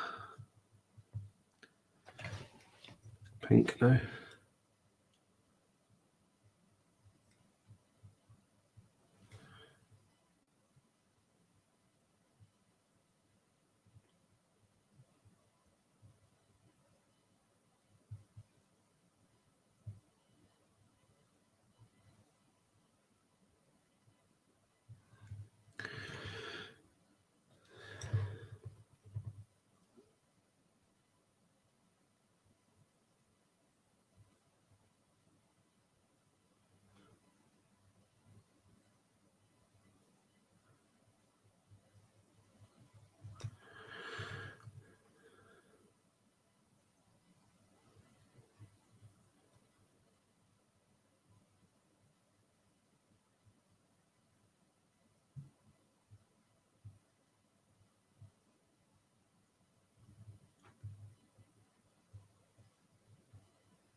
Get a bit of shade on him.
Yeah, thanks for joining me, Mulslan, and have a good day.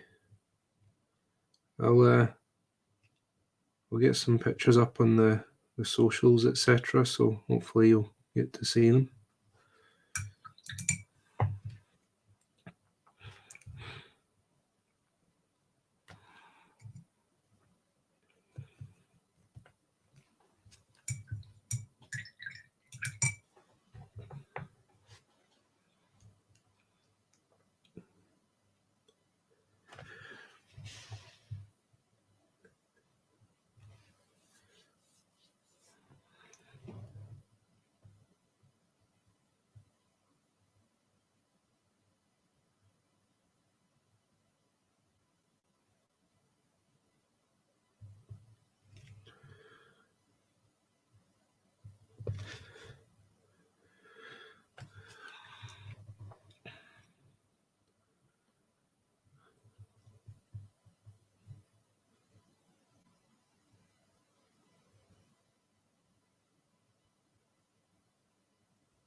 I think we'll get a little bit of pink on that tongue.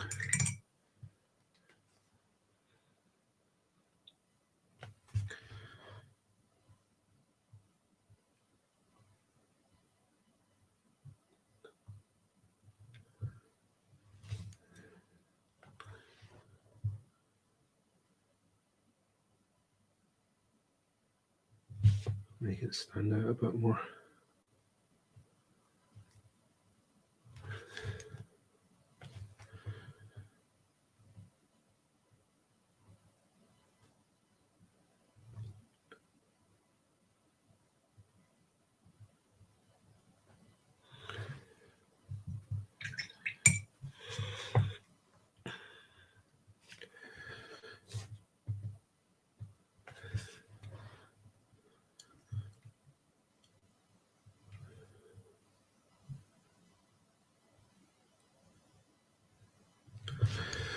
So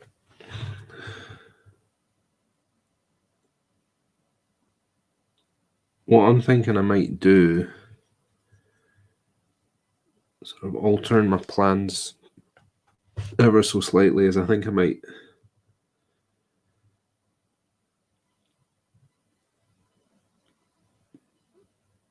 do a little bit of work on the bases just to see how everything sits alongside the colours that I've picked. So, because this will be a batch of 4 done. So rather than racing through, we'll see how they're working, how everything's looking, and then that'll actually help out with the whole process, because it'll help me hit a bit of a stride, I think, seeing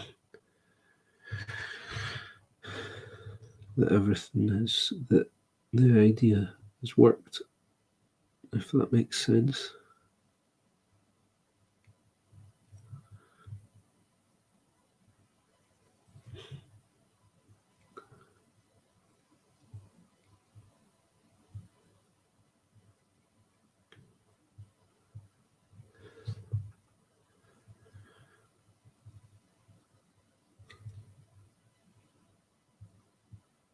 The ear's a little bit of a highlight.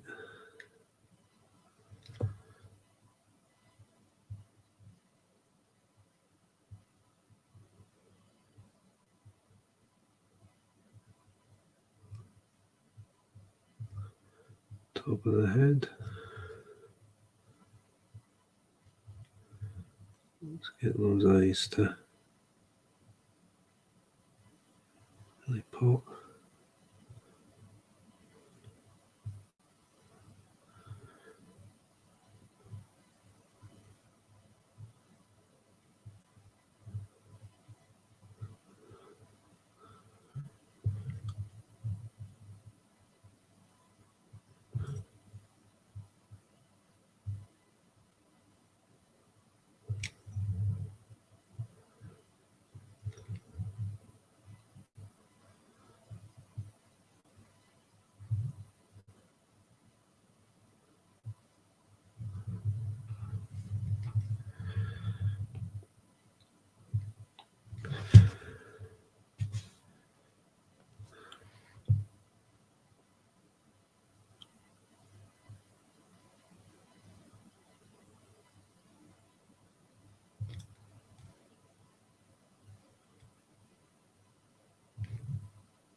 Okay, and just a little reflection on the eye to do.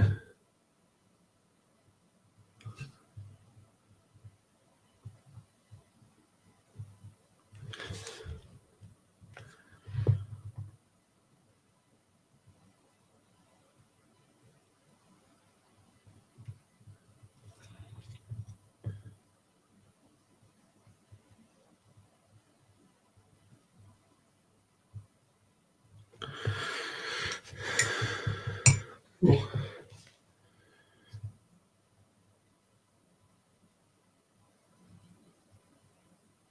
He's looking pretty good, I think, considering how quickly we threw them together. So I've got about 30 minutes left, so let's see what we can do at the bases, so we can get a picture of how these guys are looking. I don't think I did his teeth actually, the highlight.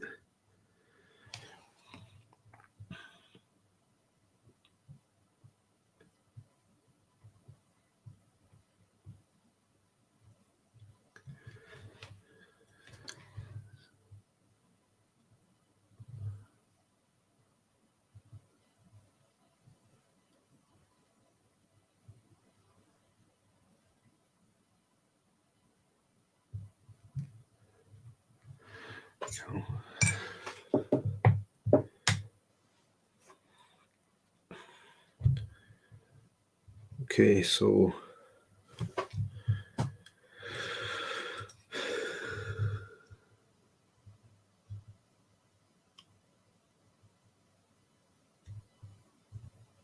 I think we'll do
we'll do a little bit of Gobi brown. Need to clean that.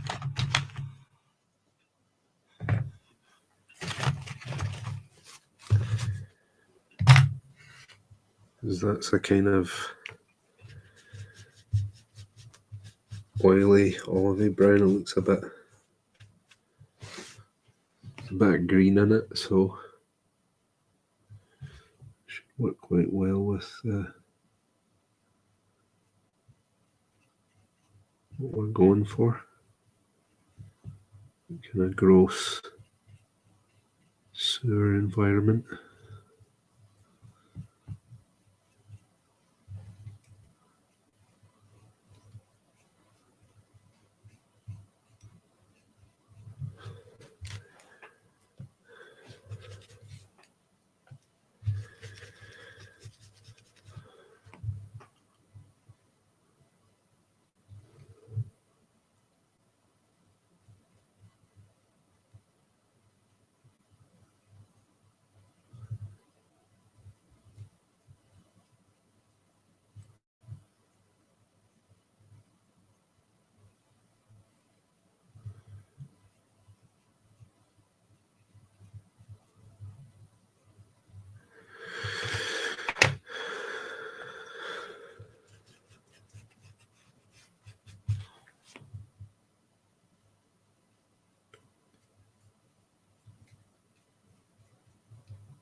I think we'll make the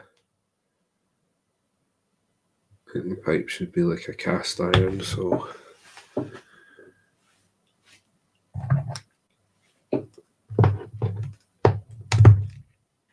get some other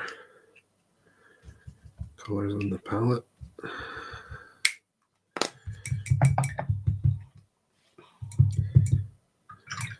Gonna make it all rusty. Might do some on copper, a bit of verdigris and the like on. Hey McBluff, so we've got 4 rats fully painted, so I think what we're going to do is we're going to go ahead and do some of the bases just to see how things are looking all done and dusted. But This is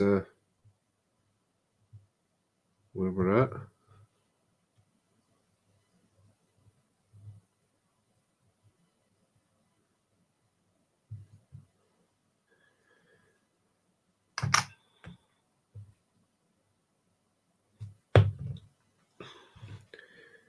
So just having a go at doing some of the bases. So we're going to do some rusty pipes, some verdigris pipes. Some are going to be covered in gunk. But let's just go ahead and do that.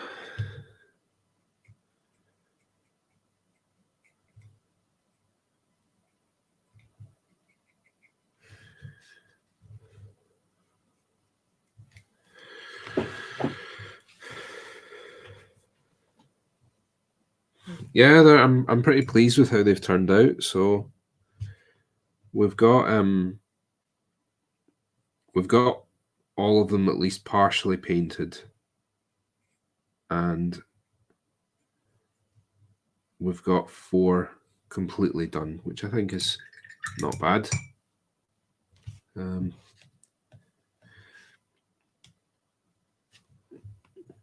Everything goes a little bit slower when you're streaming, so I'm not 100% sure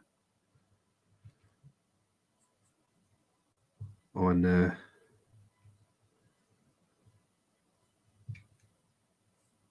how long everything actually is taking, but I'm pretty happy with the process for painting the rats. I think we'll be able to get them done in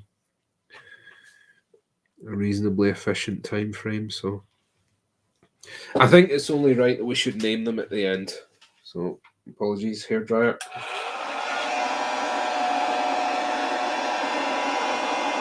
Well, that sounds like it's on its last legs. Jeez, oh.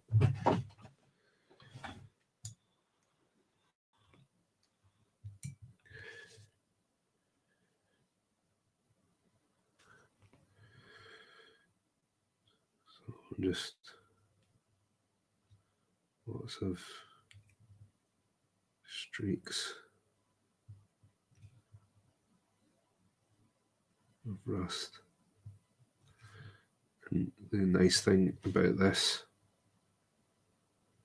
is that we can be quite messy with it too. So you want your paint to be quite watery when you do this. We'll do some splodges of it as well. So imagine what's happened is this pipe's corroded away.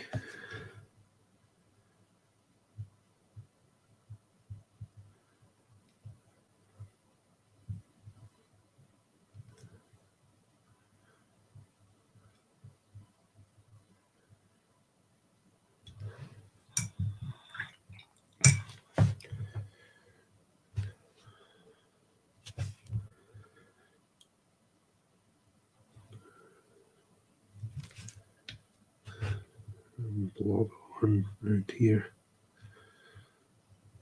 There's some of the rust's going to pull around the bottom of it too. I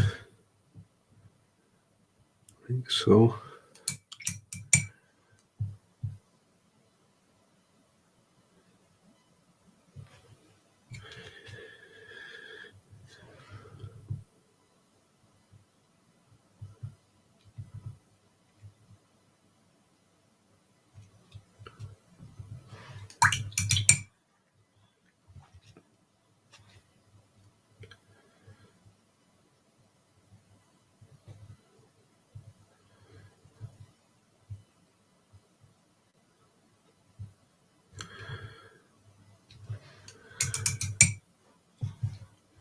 And we'll put a bit of Troll Slayer orange into that as well.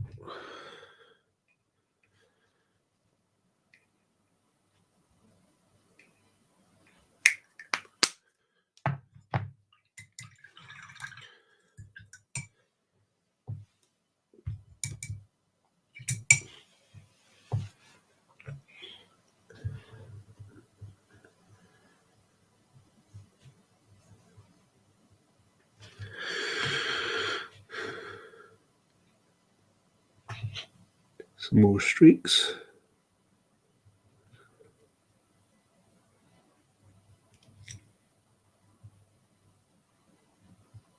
Break them up a bit as well. Some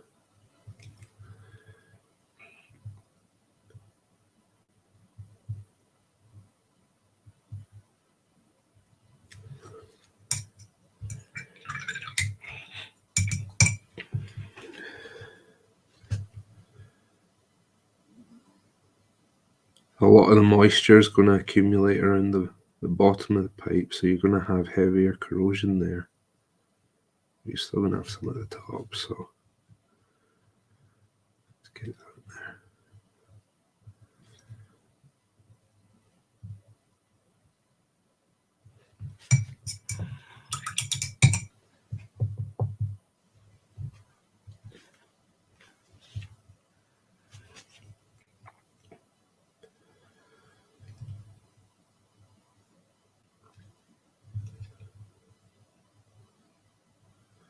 Stipple some moisture spots on as well.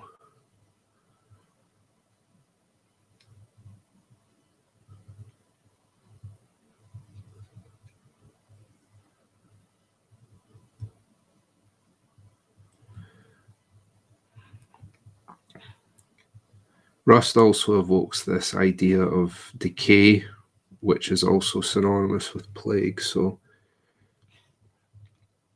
it's a very fitting visual indicator for any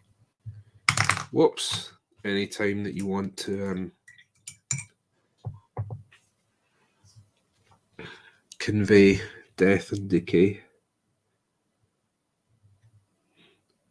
Don't be afraid to beat up your brushes when it comes to stippling.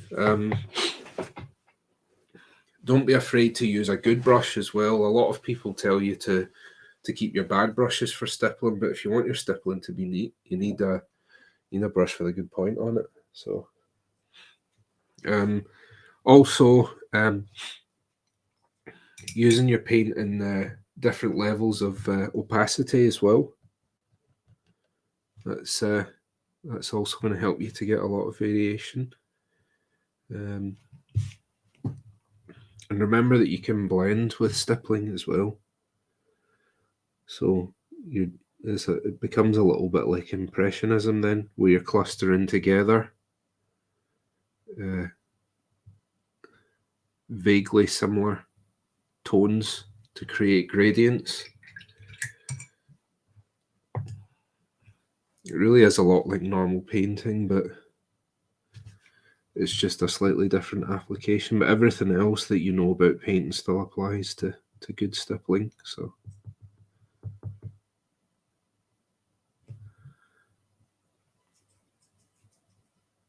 you can get stippling with a lot of texture on it, stippling that's very smooth. It just depends on what you want to go for.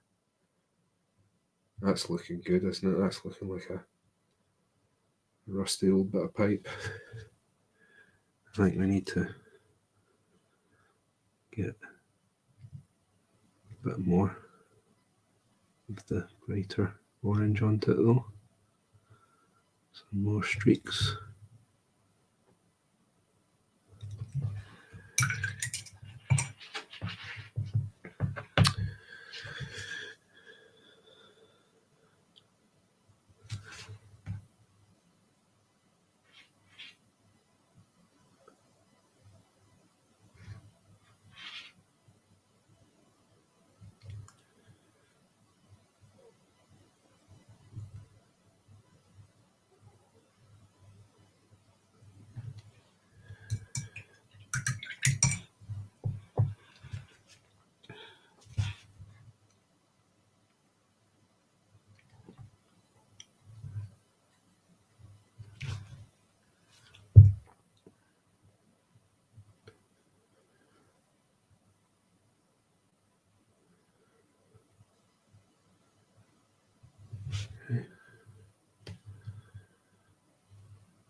Right, that's looking pretty good. We've got a little scene going on there as well, which is nice.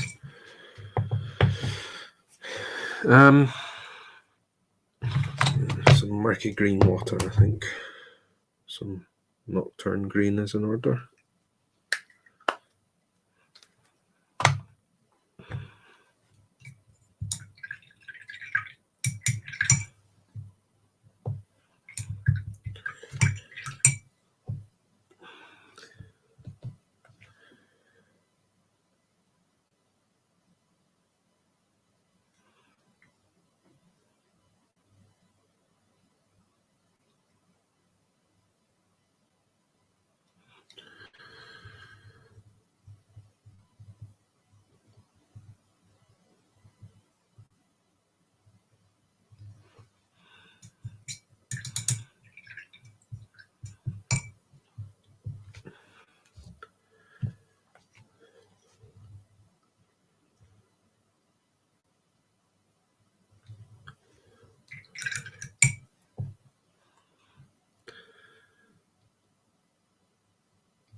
What I'm going to do is when I've done the water effects, I think we're going to have a load of leaf litter and trash stuck around that to really make it look like a sewer, really sell that effect, you know.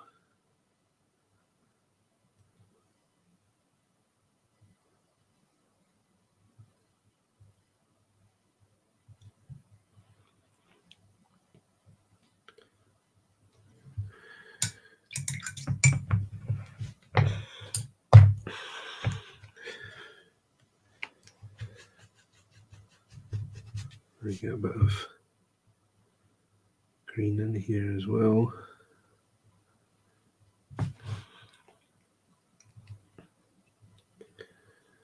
And then quite a rough stipple with this, with my dry brush.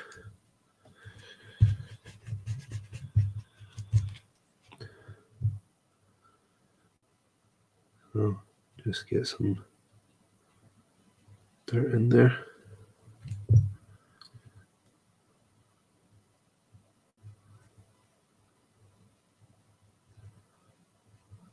That.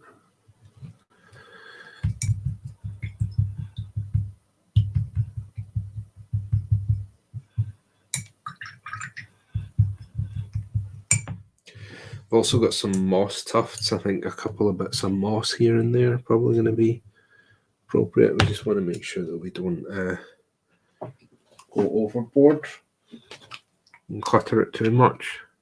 I want it to look convincing though.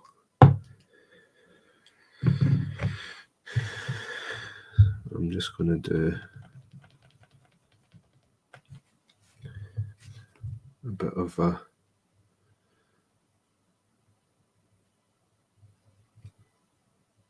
darken some of the areas of this down.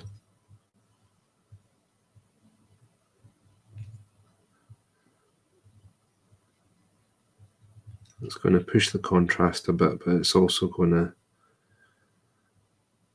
push the focus towards the middle a bit more.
Okay.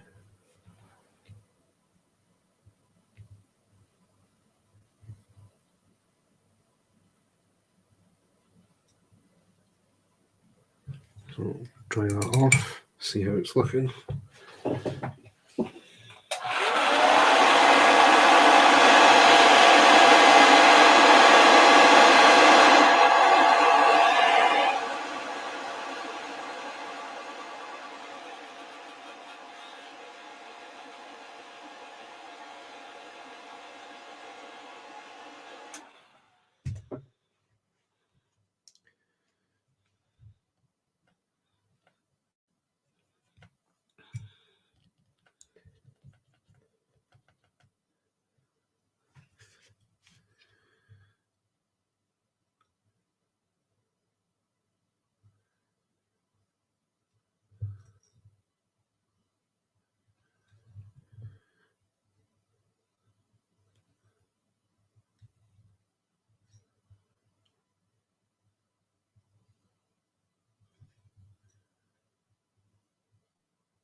And then we'll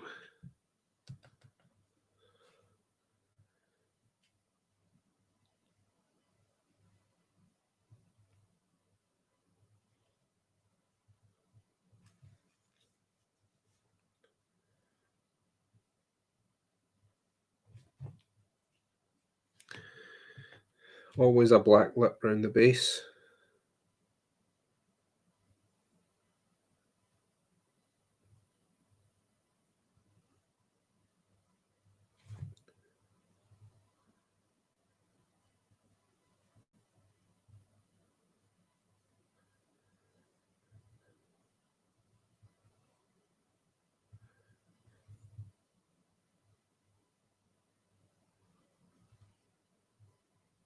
I'm gonna maximize that contrast.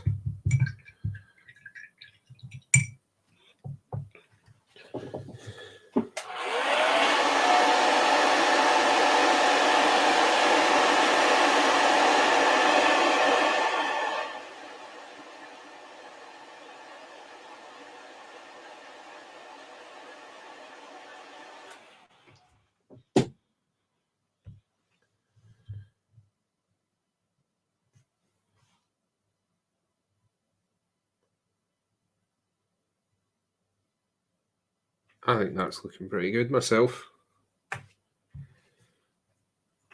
If we can get all the rats looking like that.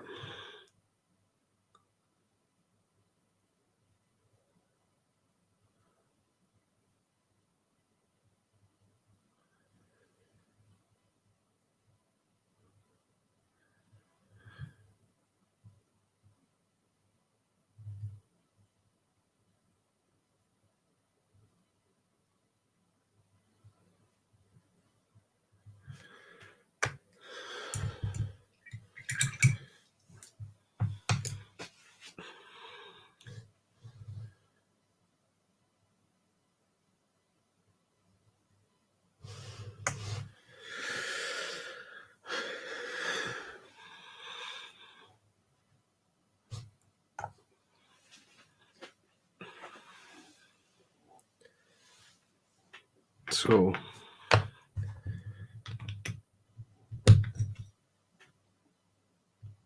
what did we have now? We did a dry brush of Bobby Brown.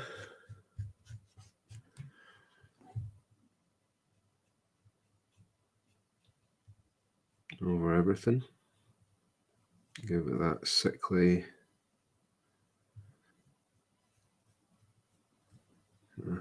mustardy.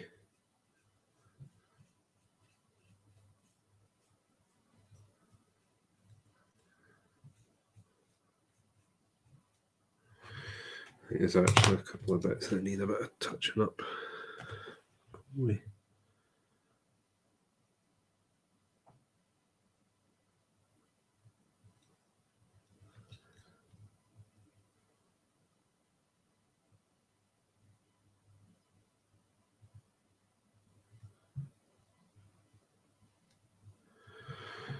before we go any further.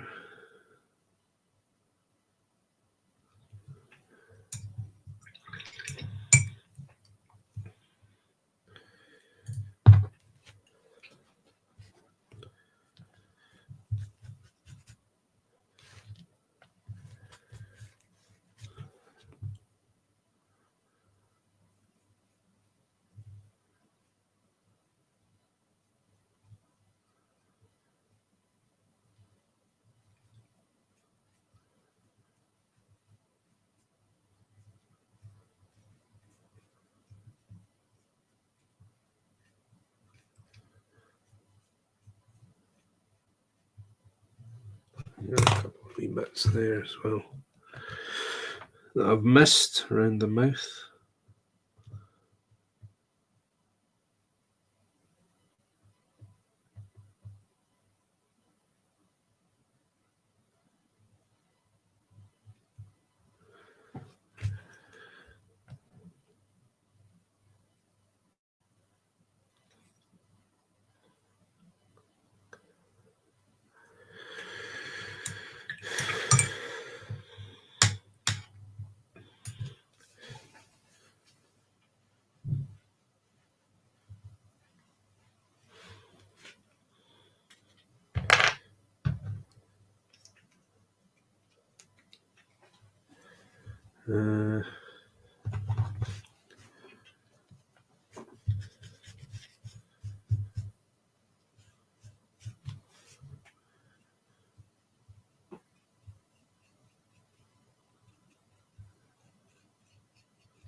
And we've got, I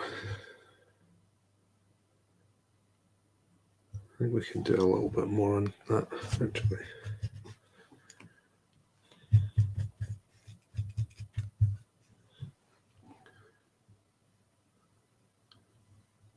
Just up here, intensify it a bit more.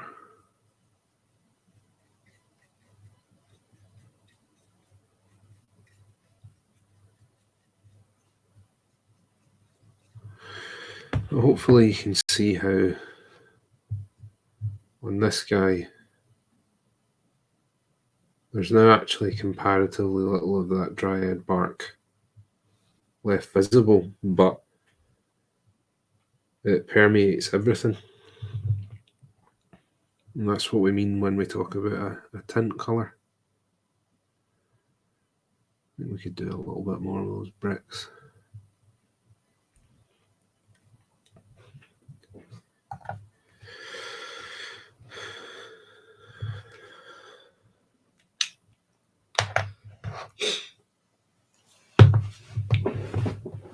Yep, so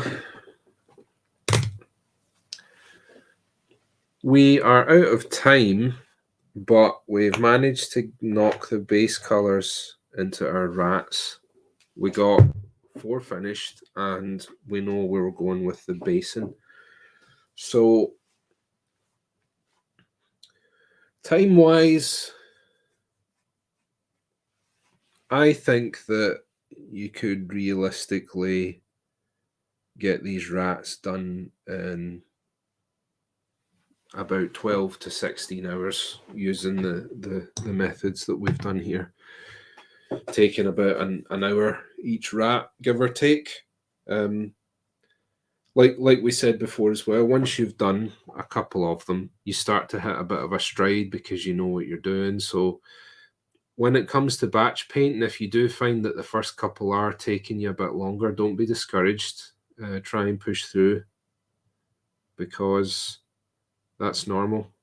Everyone gets a little bit of that. But there you have it. One beautifully fully painted rat. So I think some leaf litter.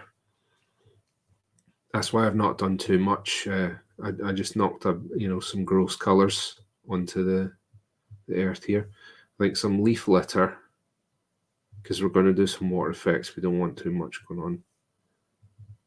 And then maybe I'm thinking some like discarded newspapers or pamphlets or something like that. I think that might be quite interesting. Not on all of them, but one of them here or there. But the cast iron pipe looks good. Little rat looks great, especially considering there was a very quick paint job. I think having our paint set up on the palette ready to go made a really big difference for us. But there you have it. I'm committed now. We're going to do this crew. That is going to be my New Year's resolution. I think ideally I would like to have most of them done by the end of the month. So probably what I'll do is I think I'll try and get some more of the rats done before the next stream, or at least get them done up to they're looking like this, and then we can maybe do a bit more of the decorating of the bases together. I think that would be a good shout. But the other thing is, when you're painting a big project like that, and you do feel yourself starting to fatigue, have a palette cleanse, go and do something else. So what we might do, if I do feel that I'm starting to get a bit, is we've got Title Jackdaw here to paint. Might do him. One of Hamelin's fellow outcasts, no less. But I'm afraid that is it from me for this evening. I think we're having a quiet week in terms of streams this week, aren't we, Kimberly? So I don't think anyone else is on until Monday. Yep, when Doug, aka Guslado, will be back. And I'm sure he will have something new and exciting for the new year for you. So that will be on the 10th of January. And I will be back on the 12th at the same time, same place, and we are carrying on with the plague keyword. Thank you very much for tuning in, guys, and I will see you next week. Bye for now.